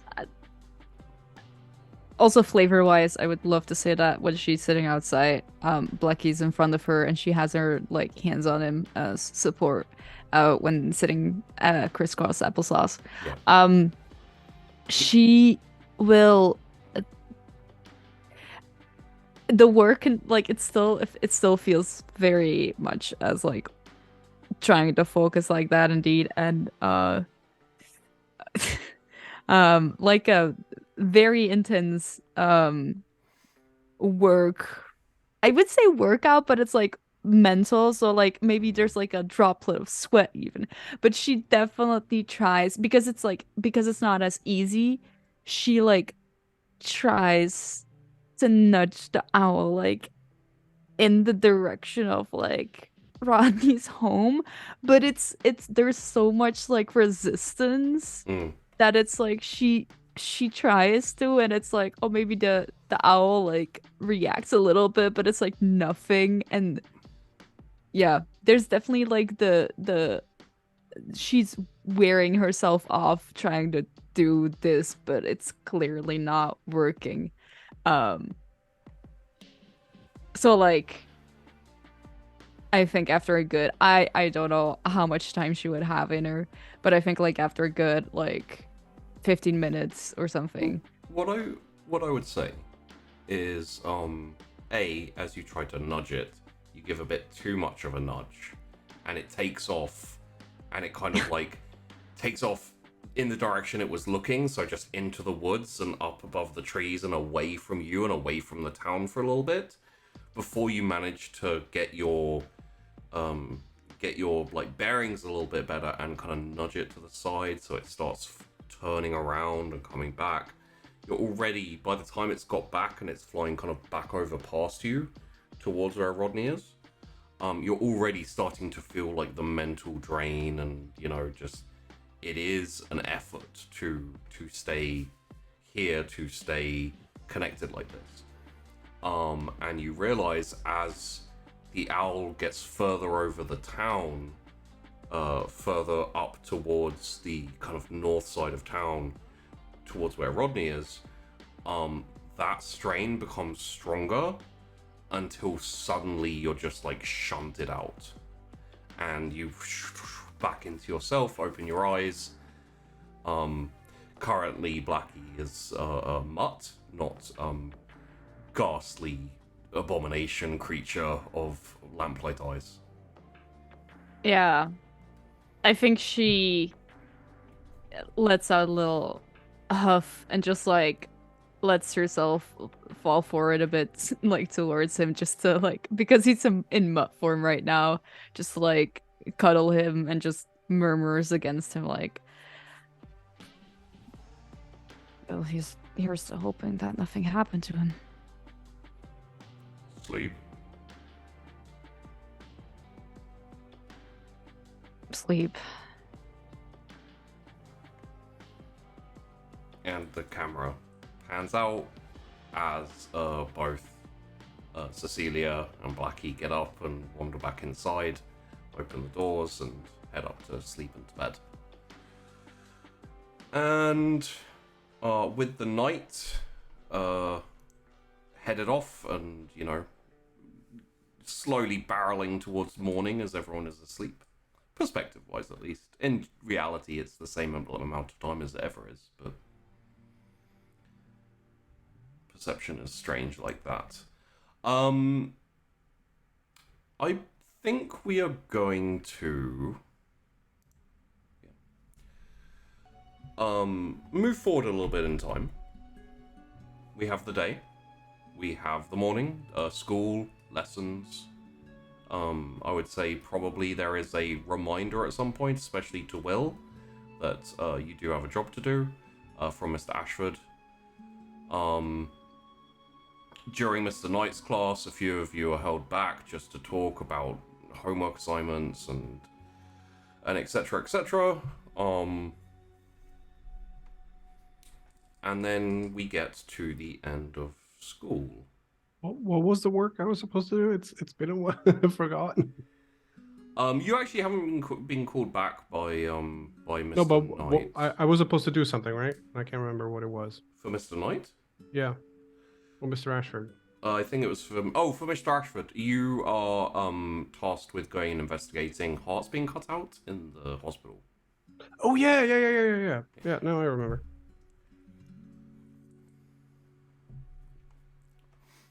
And yes. So my question is, we're going to again assume that there is a kind of like, hey, let's meet up at this place at this time to go and investigate the hospital. Yep. That all of you have been told about and invited to, and etc. Obviously not everyone has said they're definitely going to be there, so who's in? Can we say that for ease's sake, it's coincidentally a day that Cecilia needs to work? Oh yeah. Okay, great. Yeah. Yeah. Your shift starts like at 6 p.m. Yeah. Just as it's starting to get dark.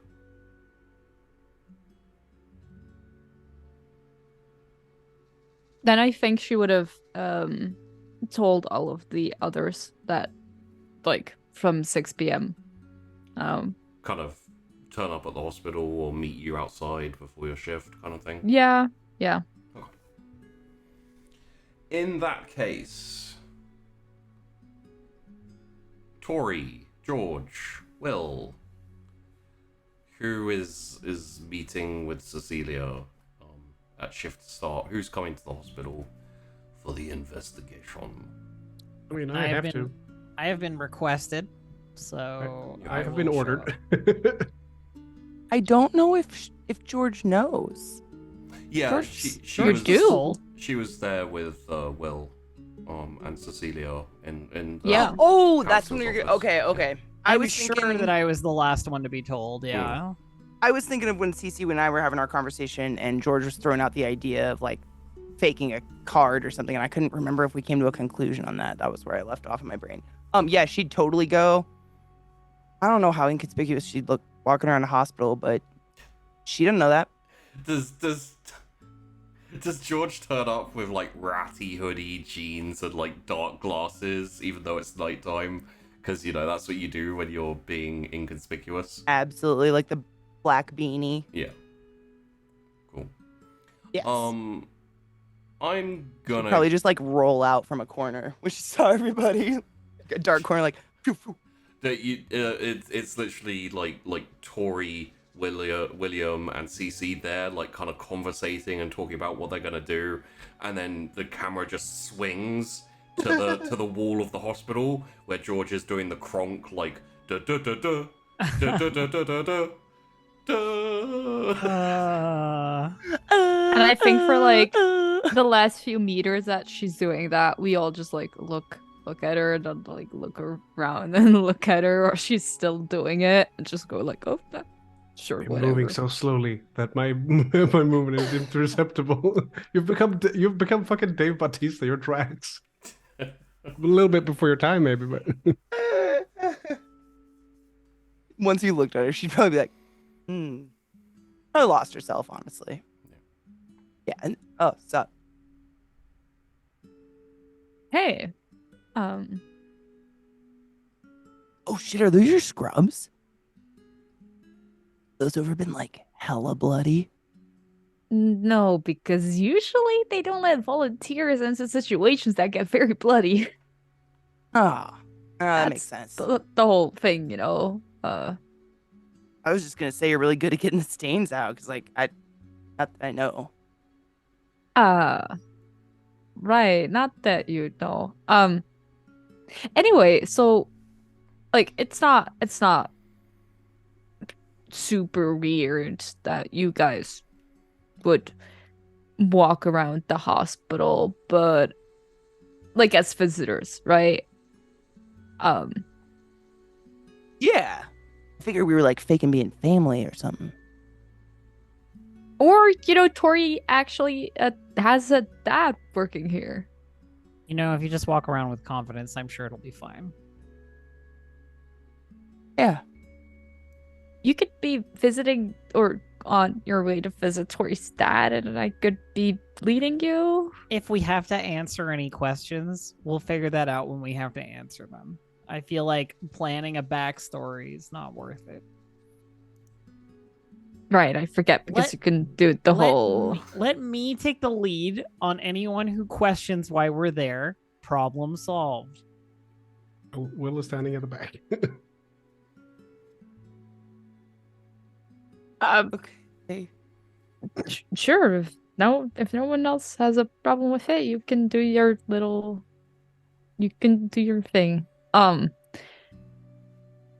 Little? Yeah. Oh, okay. Let's I right. think we should head inside. Where are we starting? Honestly, I would maybe think just the hallways of patient rooms, because most often it was patients who were near dead that got their hearts taken out. So I don't think we need to go looking around in like doctors' offices or anything like that. I also think that's way harder to do. Wait, are we just scoping out people that are on the edge of like crossing over? I mean, no, not necessarily. We just see what we pass by. I mean,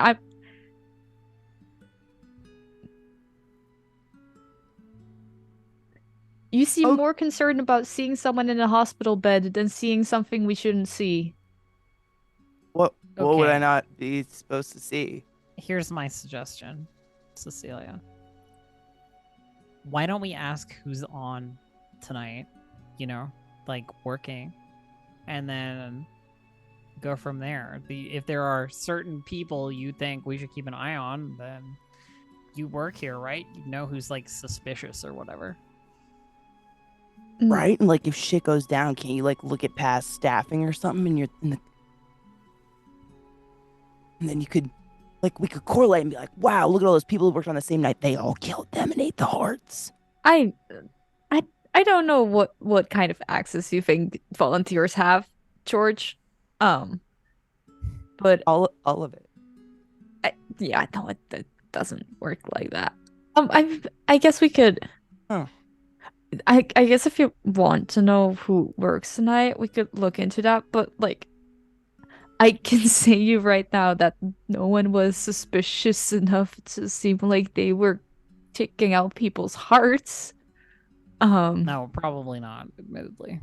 Yeah, that makes sense. That'd be weird. It would kind of be noticeable if, yeah. Can I ask a question? So like, were the hearts just like taken out and like lit? Like, are they like, or are they gone? Like the body part is gone. This would have been something that William, you were told. Yeah, I was gonna say, I think Ashford might have told me, but I don't remember. They were never found. Yeah, gone. No idea. Yeah, that's what I say. They're gone. Okay, this is my next.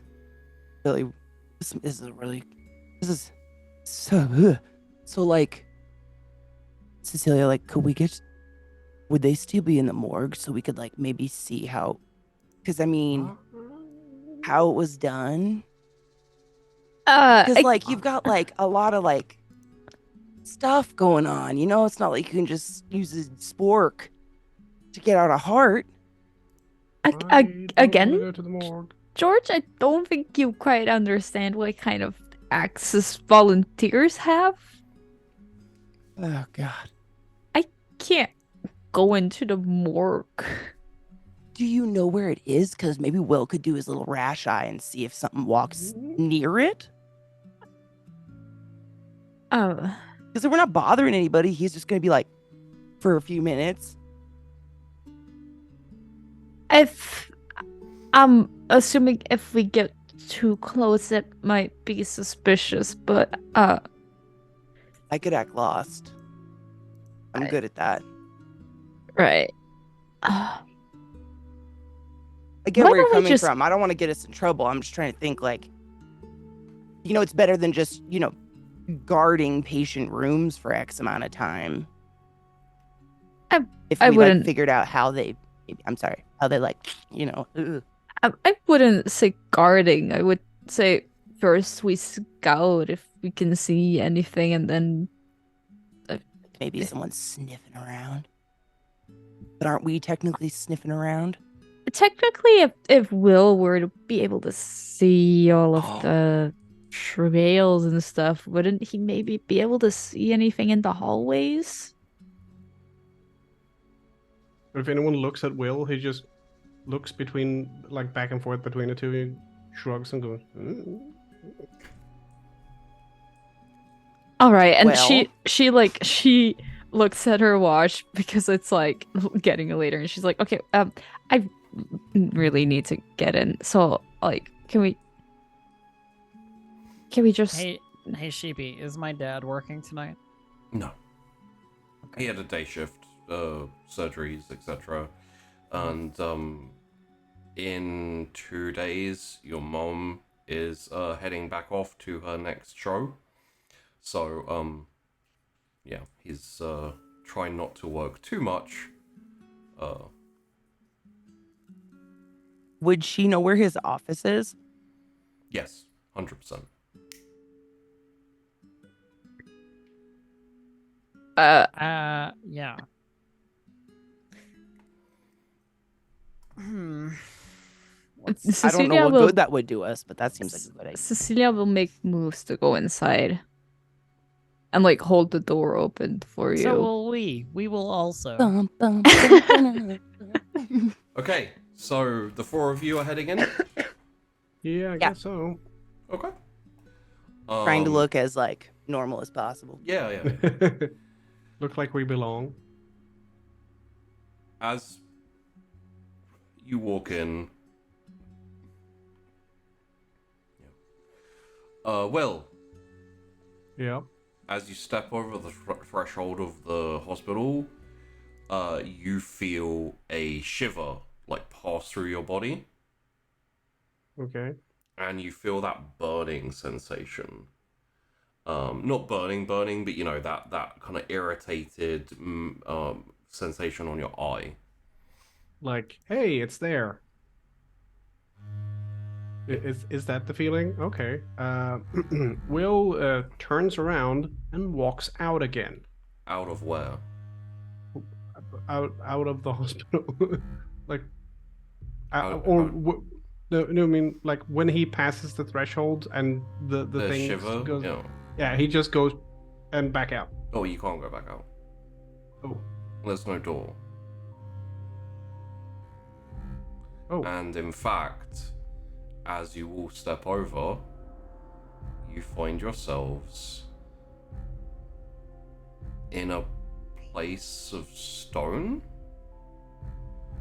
with sconces on the wall, flames and torches with flame. Not sign up for this. Some of the walls, some of the pillars have like this kind of like scratched in stone, engraved like symbols and. Can everyone see this Crazy or just hospital. Will? Everyone can see this. Oh, okay. And here I was preparing us for scouring patient hallways. Dude, for What real. the fuck? This is not the disinfectant smell I know. I think as we stand there, I think at least I can say Cecilia's just looking around, mouth open, like. So, this is a crazy waiting room you got, Cece. Not a waiting room. Your voice echoes down the hallways. Did you hear that? Was that another? Oh god.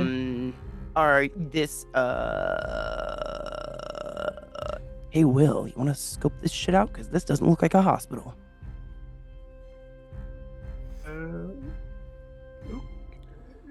Is my eye manifest? Yes. Yeah, It okay. has manifest. I think when George turns around and or do you turn around and look at Will and go, hey, could you scope it out? Yeah. Or do you, yeah. I think you notice that my eye is out. Very much out. She'd probably be like, casual, like, hey, whoop. Do you want to like look? I that way? didn't really have much of a choice in this time. Sure. So, Will, to give you a little bit more information about what you see. Yeah. You can see the hospital. Mm-hmm. Technically speaking, you see a ghost image of it. You can see people walking like ghosts. Oh. I see. You can like also see the reality of what everyone else is seeing. The pillars, the stone, I would say, at a guess, sandstone. It's got that kind of like yellowy, kind of orangey vibe to it. The symbols and everything, and you can see that the hallways, the places that the sandstone rocks lead down through match the hospital. I would say, Cecilia, you may not notice this immediately because confusing, but once you take a second, you will notice that it has the same layout as the hospital.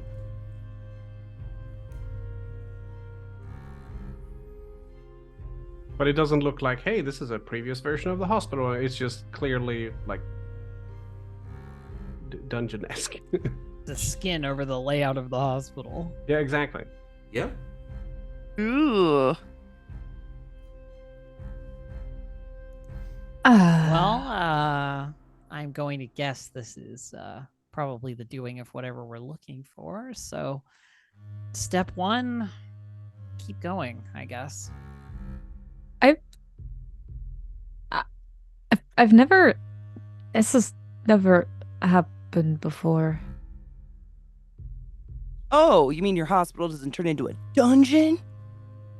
Yes, George. That's exactly what I meant. Sorry. That was rude. I don't really like hospitals to begin with, and it just got so much scarier. Sheepy, I'm gonna walk down the hallway. On the plus side, George, this isn't really a hospital anymore. I don't think this counts. And it's not like we can leave.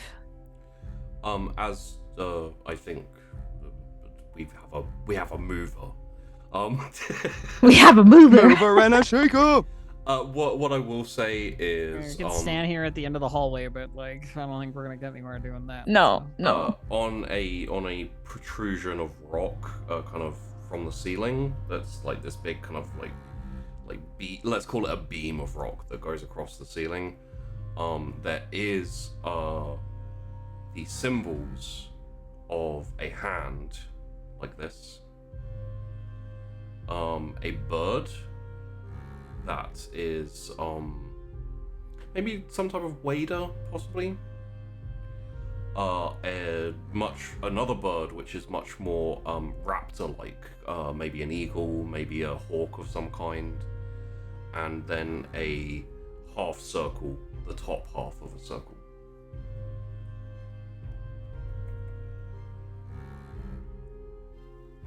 It looks Egyptian? Yeah, it does a bit. Does it look Egyptian? There are symbols. I mean, me, Symbols in LGT, I would recognize sandstone. it, but would Will? Good question. I don't know how much Will knows. I don't think he would be able to translate them. No, absolutely not. And unfortunately, smartphones do not exist, so you can't Google it. Nope. So instead, let us go with a roll for Will. Just And to it's see if he doesn't know in what context. He doesn't know if it's logographic or syllabic or whatever, since it's several. So let's go for investigate. Okay, I would like to include obscure knowledge. Obscure knowledge would work. I would say researcher would also work. And smart. I don't think studious would work. That's more. No, but smart would. Yeah. I think smart would work. That's 3. I would say there doesn't seem to be anything here that would be a weakness. So there you go. Okay. So 3. I also add as you were rolling, just for George. George. Best way I could describe this is musty, dusty, a little bit. You read my mind. Yeah. Mild success. Mild success. Okay. Yeah, these are probably hieroglyphics. So, indicates possibly Egypt or an older civilization. Cool. Most likely writing.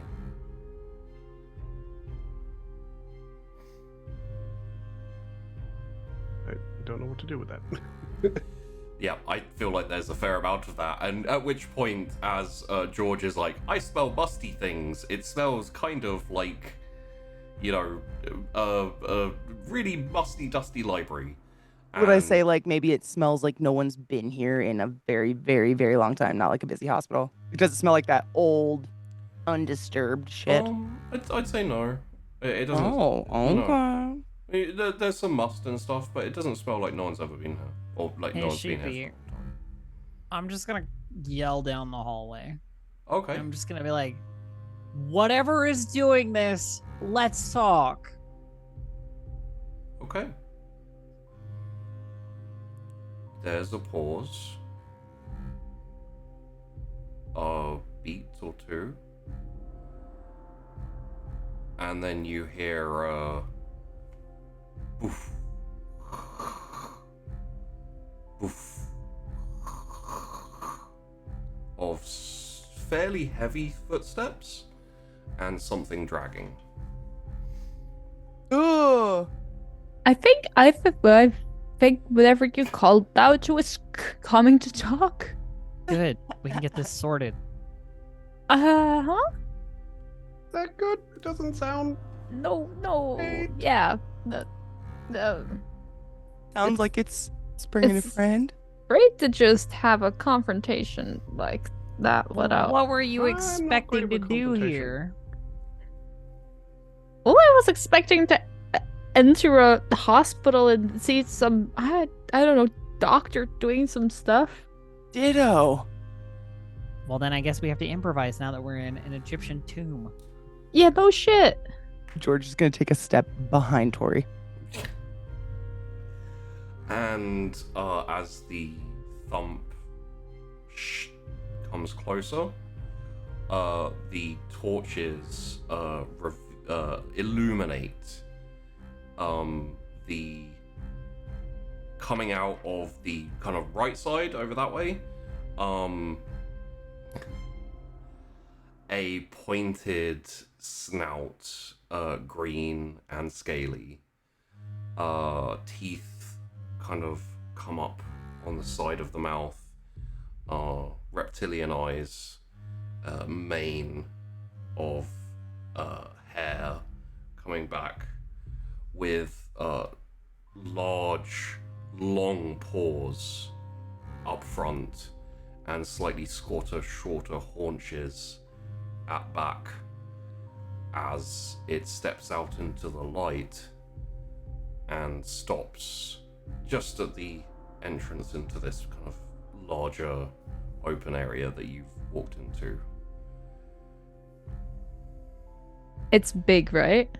I would say around about the same size as all of you. Oh, okay. All of us, or Oh, all of you individually. oh, okay. It's not like a 4-person giant thing. Okay, good. And you hear as it looks at each one of you, you hear, who trespasses in the Duet?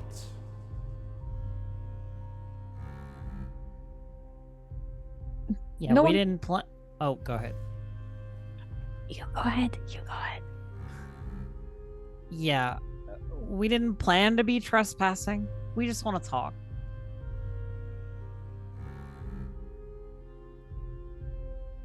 You are not dead yet. You do not belong in the Duet. Would you like me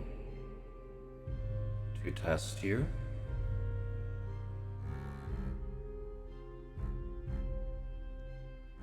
She shakes her head and then says,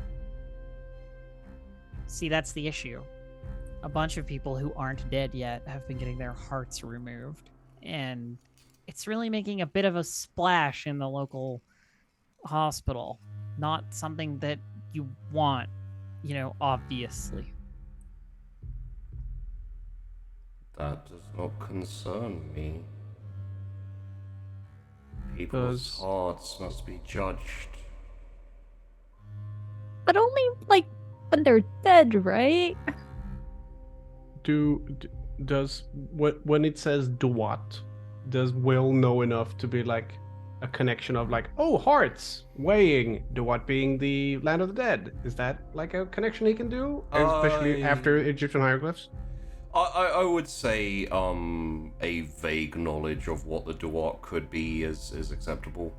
Yeah, because I was thinking Egyptian hieroglyphs, Duet, and hearts being removed and weighing against a feather, like the crocodile, cheetah, hippo, lion mane is Okay, cool. Yeah, no, okay, that makes sense. I'm not necessarily going to act on it, but now he's not like, oh, I know where we are kind of not good. Sorry, where were we? Cecilia said, well, he said that does not concern me. And Cecilia said, but only don't the dead. People have to be dead for that, yeah. I judge those who die or close to death. So you kill people.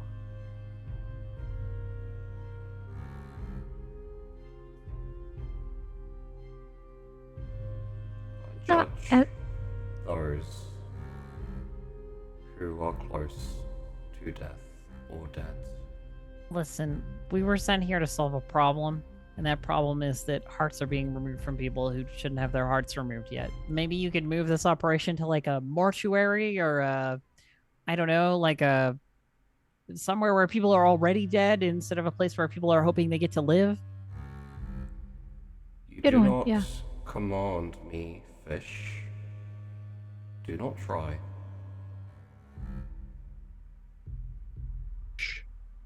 That wasn't a command. That was a request. We can do a command next if you want.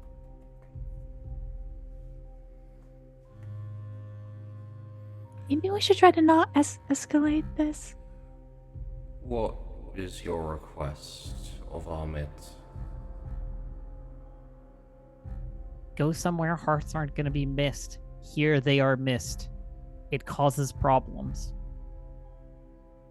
No.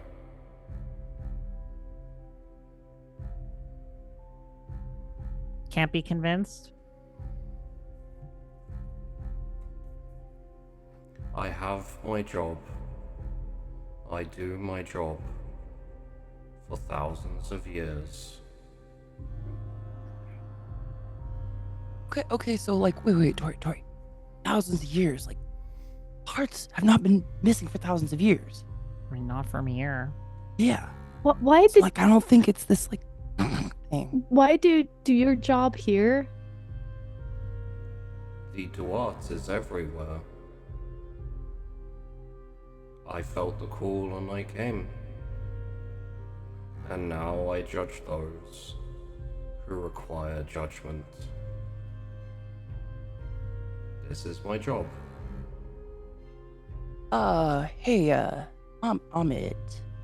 Does someone else have the job of the hearts that we could talk to, maybe? Seems like a lot of jobs that are very specific, and you seem to be the wrong part of the conveyor belt, and that's okay. I'm unsure of what you are talking about, Leviathan.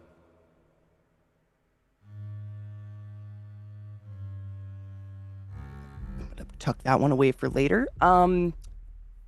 You weigh hearts? Yeah? I judge the dead. And Who brings the dead? I do. From the not Duat. You like go there? I am personally? here, and I am there. All right, y'all. I didn't take Shakespeare. Who's next?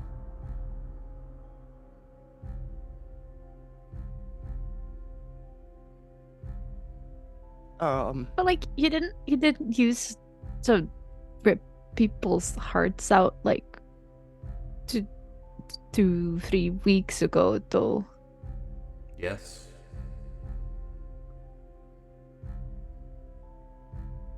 Not here though. Not here though. I felt the call and I came. Could you feel another call and go somewhere else? No. Who calls? Can you not feel the pull? I think he said Duet or something calls the The compulsion? A And pull. Right now, I feel that I'm in a tomb I didn't plan to be in. That's about it. You trespassed upon the Duet. You were not invited here. We didn't trespass. Like we were entering a door and we wanted to enter the hospital, not your cave.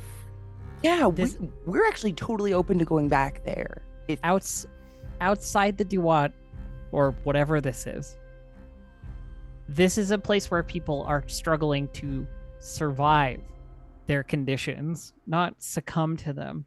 When you take their Yes. hearts, it's a problem. This is a place where people are doomed to die. No. Not always. Always. People who enter here die. No. I mean, all people die. I mean, I plenty of people who enter here live and walk out and don't just die. And then later, Yeah, but everyone dies. And Is this a everyone is timing judged. issue? I don't think we're gonna get anywhere with this one. Can you Like show what? us the You would way out? judge? maybe? So what, you judge 20-year-olds just because they are about to die at some point in their life? What is the difference? A year or 10? Quite a lot of actually. difference. Will kind of squeezes his head in between and goes, but if you judge them now, maybe that's not the true result. Maybe that's not the accurate result. Then maybe their heart would weigh different later in life. You see, you're depriving them of the opportunity to lighten their loads. Everyone has one chance. But it should be at the end, surely. It is. It is Well- always at the end. I think. But you don't get to I decide think what the you're end defining is. the end, and you shouldn't be defining the end on your own terms. Says who? I think that's the way it's always been. It is the way it's always been. So why are you taking people before they are done? Because that is the way it has always been. I have a job. Did you Okay, apply okay. for this job?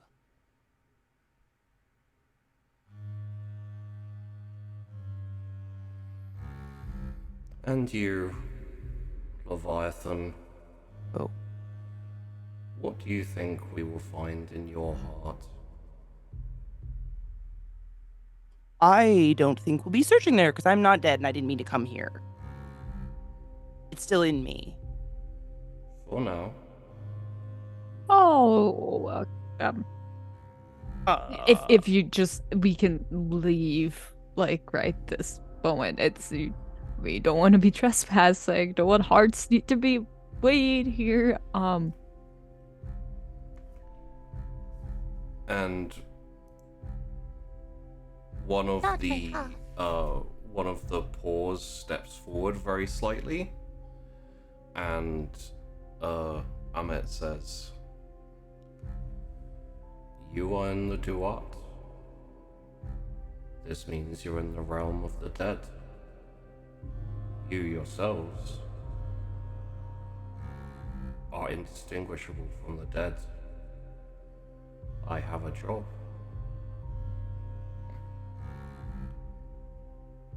And another paw steps forward as it slowly moves forward towards you four. All right, guys. I think we. Tori's just. But you Tori's can just gonna clearly state- see we're not dead, right? You can tell we're not dead. Gonna try the old power. I don't think it's gonna work, but she's just like, don't come any closer. I don't think he cares. We're not dead. Does Will see anything extra with his, since he's got his eye out? Nothing extra. Okay, no like or aura or anything. You still see the hospital phantom around, though, right? Yeah. Yeah. Does anything Well, I guess that's your eyeball. There is also a doctor walking towards you. A woman, probably in her around 35 or so. But only Will sees that, though, right? Yeah. Yeah. And it is like the ghost of a woman, essentially. He doesn't recognize the person, right? Tori just tried to use her powers, though, right? Yes. Yep. Flash of green, smell of seawater, the usual. The usual, and no discernible effect. The Amit continues to walk towards you. and Tori. There is a very slight little hiss of Or maybe you should step back. Tori digs her heels in and goes for it again with a very loud and very commanding stop right there. You know, like just like trying to like put more power behind it, if you know what I mean. Like flex the muscle. And as you do, Amit stops moving forward for a beat, and then her head turns and looks directly at you, and she says, "We will weigh yours first." And then starts moving towards you. Okay, but like, what happens once you weigh them? Now not paying attention to you at all and just moving towards. I mean, I think Tori. we try How and, close like, are they? Like we ended up in a hallway with like it was like a dead end. Is there anywhere to Yes. go? There is not at this point. Yeah, no. that's what I didn't think so. How close are Tori and Amit at this point? Fairly close, but it is a slow walk forward, so you've got maybe 10-20 seconds.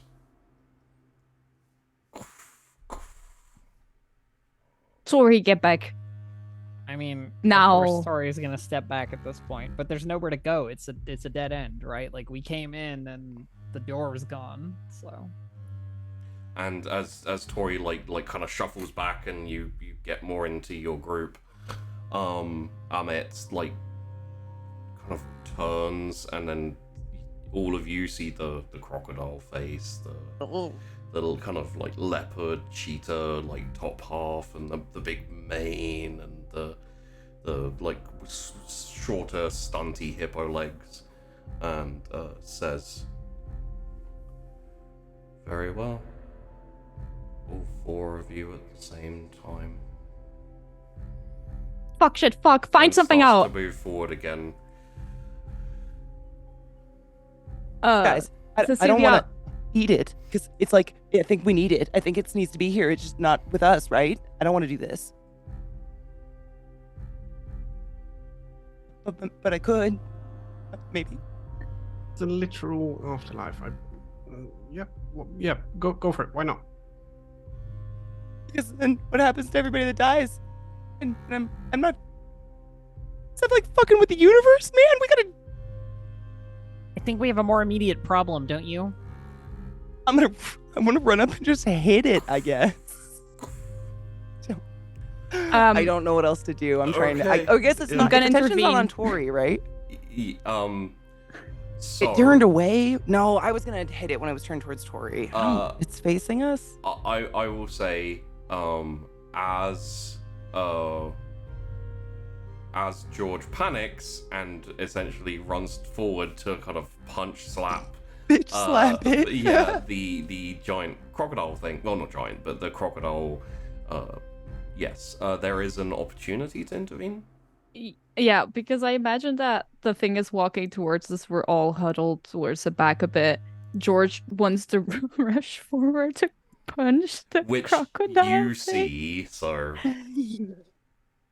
I will grab George's hand and like pull her back, like a swing back. Yeah. Yeah, Oh, like shit. no, not holding you, just entirely swinging Like you swing behind you me. behind. Yeah. Oh, okay. So I probably put all my momentum into your swing. Just kind of do that So spin pivot. Yeah. So I take your hand, I swing you back, and I just, yet again, as I already said once, but no one heard it in the whole of the chaos, Cecilia will say, figure something out, you're smart. And she will stand in front of, like, the three of them, put her hands together, and start basically chanting. Yeah. And she'll start saying, shelter me, world, for I have strayed and require sanctuary. The night grows darker, and wolves prowl at the threshold. Succor my soul and hold back the darkness. And as you finish on the word darkness, a very light, it's more visible to Will, but everyone can see it to a degree, expanding from the center of Cecilia, this kind of like light blue sheen expands and stops a little bit away from you, covering all four of you. And as Ahmet gets to it, their nose like pushes against it, and there's like a little crackle and a little kind of tiz and singe of some of the hair, and she says, an incantation, but not very strong, and it won't hold me off for very long. Do something, you guys! Tori's And- like, okay, do that, but better. The paw just comes up, and the paw comes down and like smacks on the top of the shield, and it crackles and sizzles and starts to flicker very, very slightly as the paw is pushed down into it. And then you hear almost like glass shattering as the field itself crumbles and the paw goes straight through and poof onto the ground a little bit in front of all of you. And Ahmet says, a small delay. Now for your hearts. And starts to walk forward again. At that, I'd probably panic and call on my Chef Jeff inner self and say, fuck the afterlife. Okay. But I consciously, even though I know it's probably not possible, if it's my big, eyeball thing that comes out, I do want to try to keep it in the saving place. Well, what I'm going to say is very, very likely as you close your eyes and try and find yourself into Jeff. Into the void, into meeting with Chef Jeff, seeing if you can awaken something. I imagine the next thing that Cecilia says probably snaps you out of it quite quickly. Possibly. Everyone is standing stock still at this moment. Yes. Tori tried to do her command again. I think it was at me, but I don't know. Yeah, it was basically like, oh, you have a plan? You have a thing you can do? Do it, but like at maximum power. Okay, Yeah. well, you know what that is then. She's also the closest one to Emmett. So she goes down on both knees, her like hands on the ground towards like Emmett, and just start chanting again. But this time going 1 for my mother, 2 for my father, 3 for my brother, and 4 for my sister. Freezing flame, unholy source, come from the depths and bend to my will. Scour the soul of mine enemy and burn away their being. And as you do, a blue flame appears in your hand and starts to grow and grow until it has enough weight, very quickly, like a second maybe, and you hurl it towards Emmett, and the flame hits them kind of in the chest and explodes and flames and kind of engulfs Emmett in blue flame. And we will end there for today. Delightful. Apologies, we went a little bit over.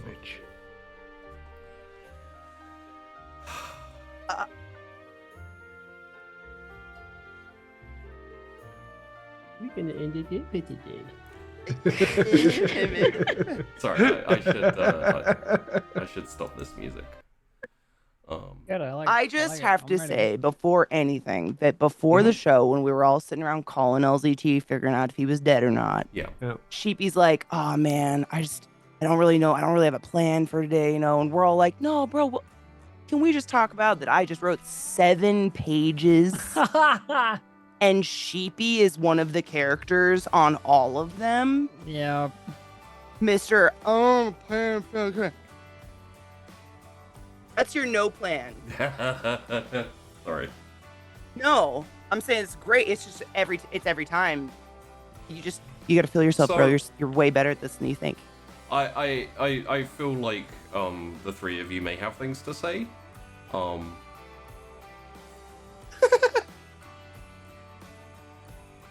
I guess we'll start off with very quick. We won't go for too long because obviously we went over, but very quick table talk.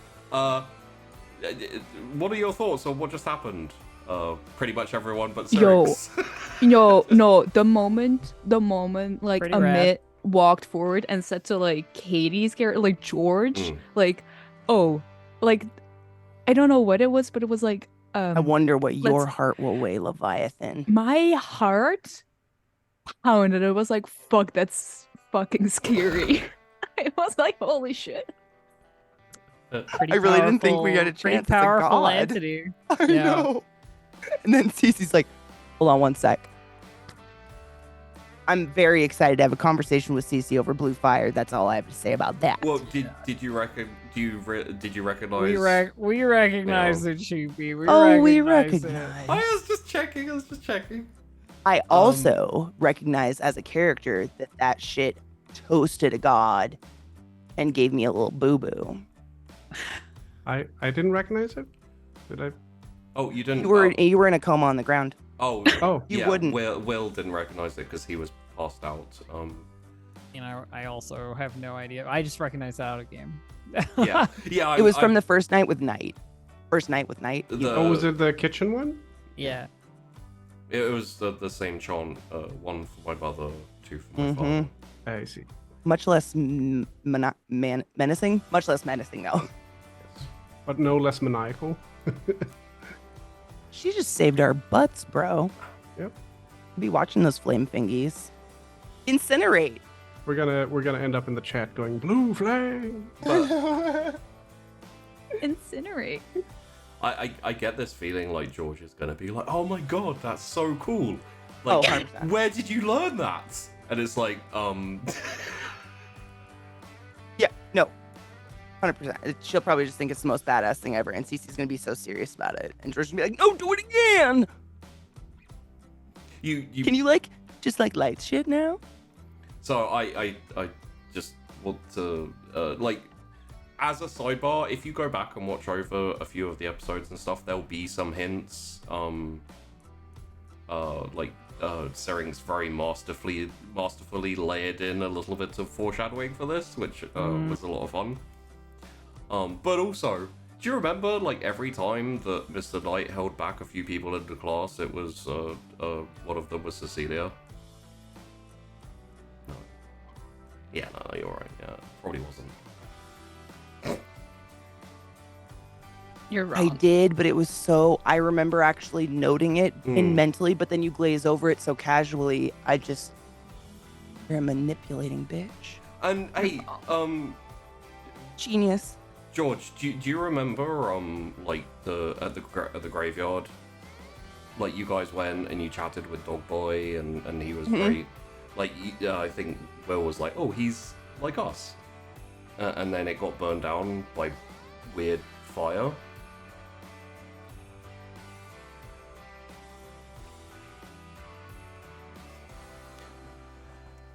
I didn't do shit. Huh. I didn't do shit. That is not true. I didn't do shit. Little spy bird. Leave this all for next week. This is some baby back bullshit. What a great way to come back from a week off. My when God. we're done here, I'm gonna go to the bathroom. I'm gonna check to make sure I don't have a fucking knife in my back. No, I didn't. No. Going your own way. Good for you. That's all I have to say. Hey, what's Pop that off, thing? queen. Oh my God. I feel like Will and I are pain and panic, just bouncing around in the background. It's like, guys, we're a team. Har har har. How long have we been planning this? Like 10 weeks? Like That's the chatting good about Like it. 12 and That's the stuff? good deep shit.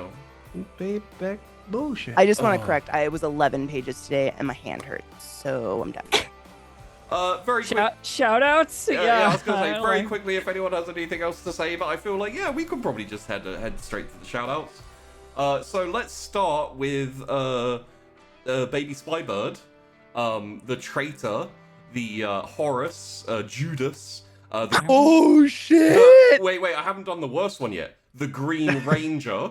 I mean, to be honest, I'm not feeling much traitor action. I mean, we just got our asses saved. By Yeah, a group. I It's fine. saved everyone's fucking asses. Syrinx and also Cecilia.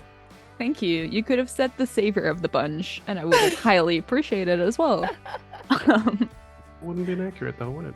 I mean, It would've. Yeah, but I mean, It would have. Are you still? Are you still alive yeah, because no, of me? I'm just saying. Would you that, want your heart it's eaten not- out? Would you? I'm just saying it's not the whole truth. I'm just saying you can't complain if you're alive. Thank you. I'll eat your heart. No. I'll eat out if it'll No. get us I'm out of using this that- fucking No. dungeon. I was gonna say. I mean, like, Let's let's get busy. No. let's face it. That voice is not scarier than Drip. Ew. The Drowned idea of man. the drowned man is so creepy. Yes, let's not. Yeah. The image of me and Joel peacefully at the skate park and just this like is going to ruin me for the next week. It's still there. Fun fact. This was the song that was playing during the intro with the drowned man.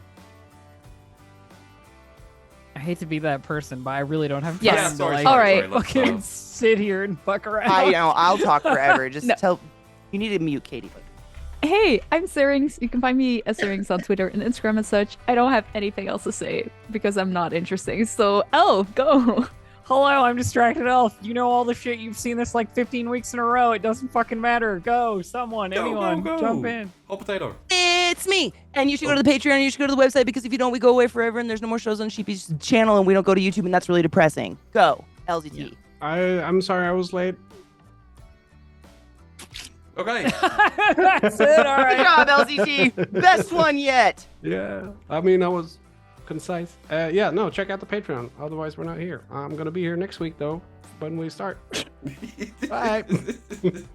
And that's all I can ask for. Yeah. Sheepdog, Patreon, Wandering In, Discord, Twitter, things, stuff, moving to YouTube, website, things. Yay. Hearts. Yeah. Thanks for watching, everyone. Hope you enjoyed. We're going to an outro and we're going to go. We'll be back next week for more of this. We're going to find out how effective that fire was. It's funny because Katie thinks it killed it. Probably not, right? Anyway, let's go. Bye. We'll see.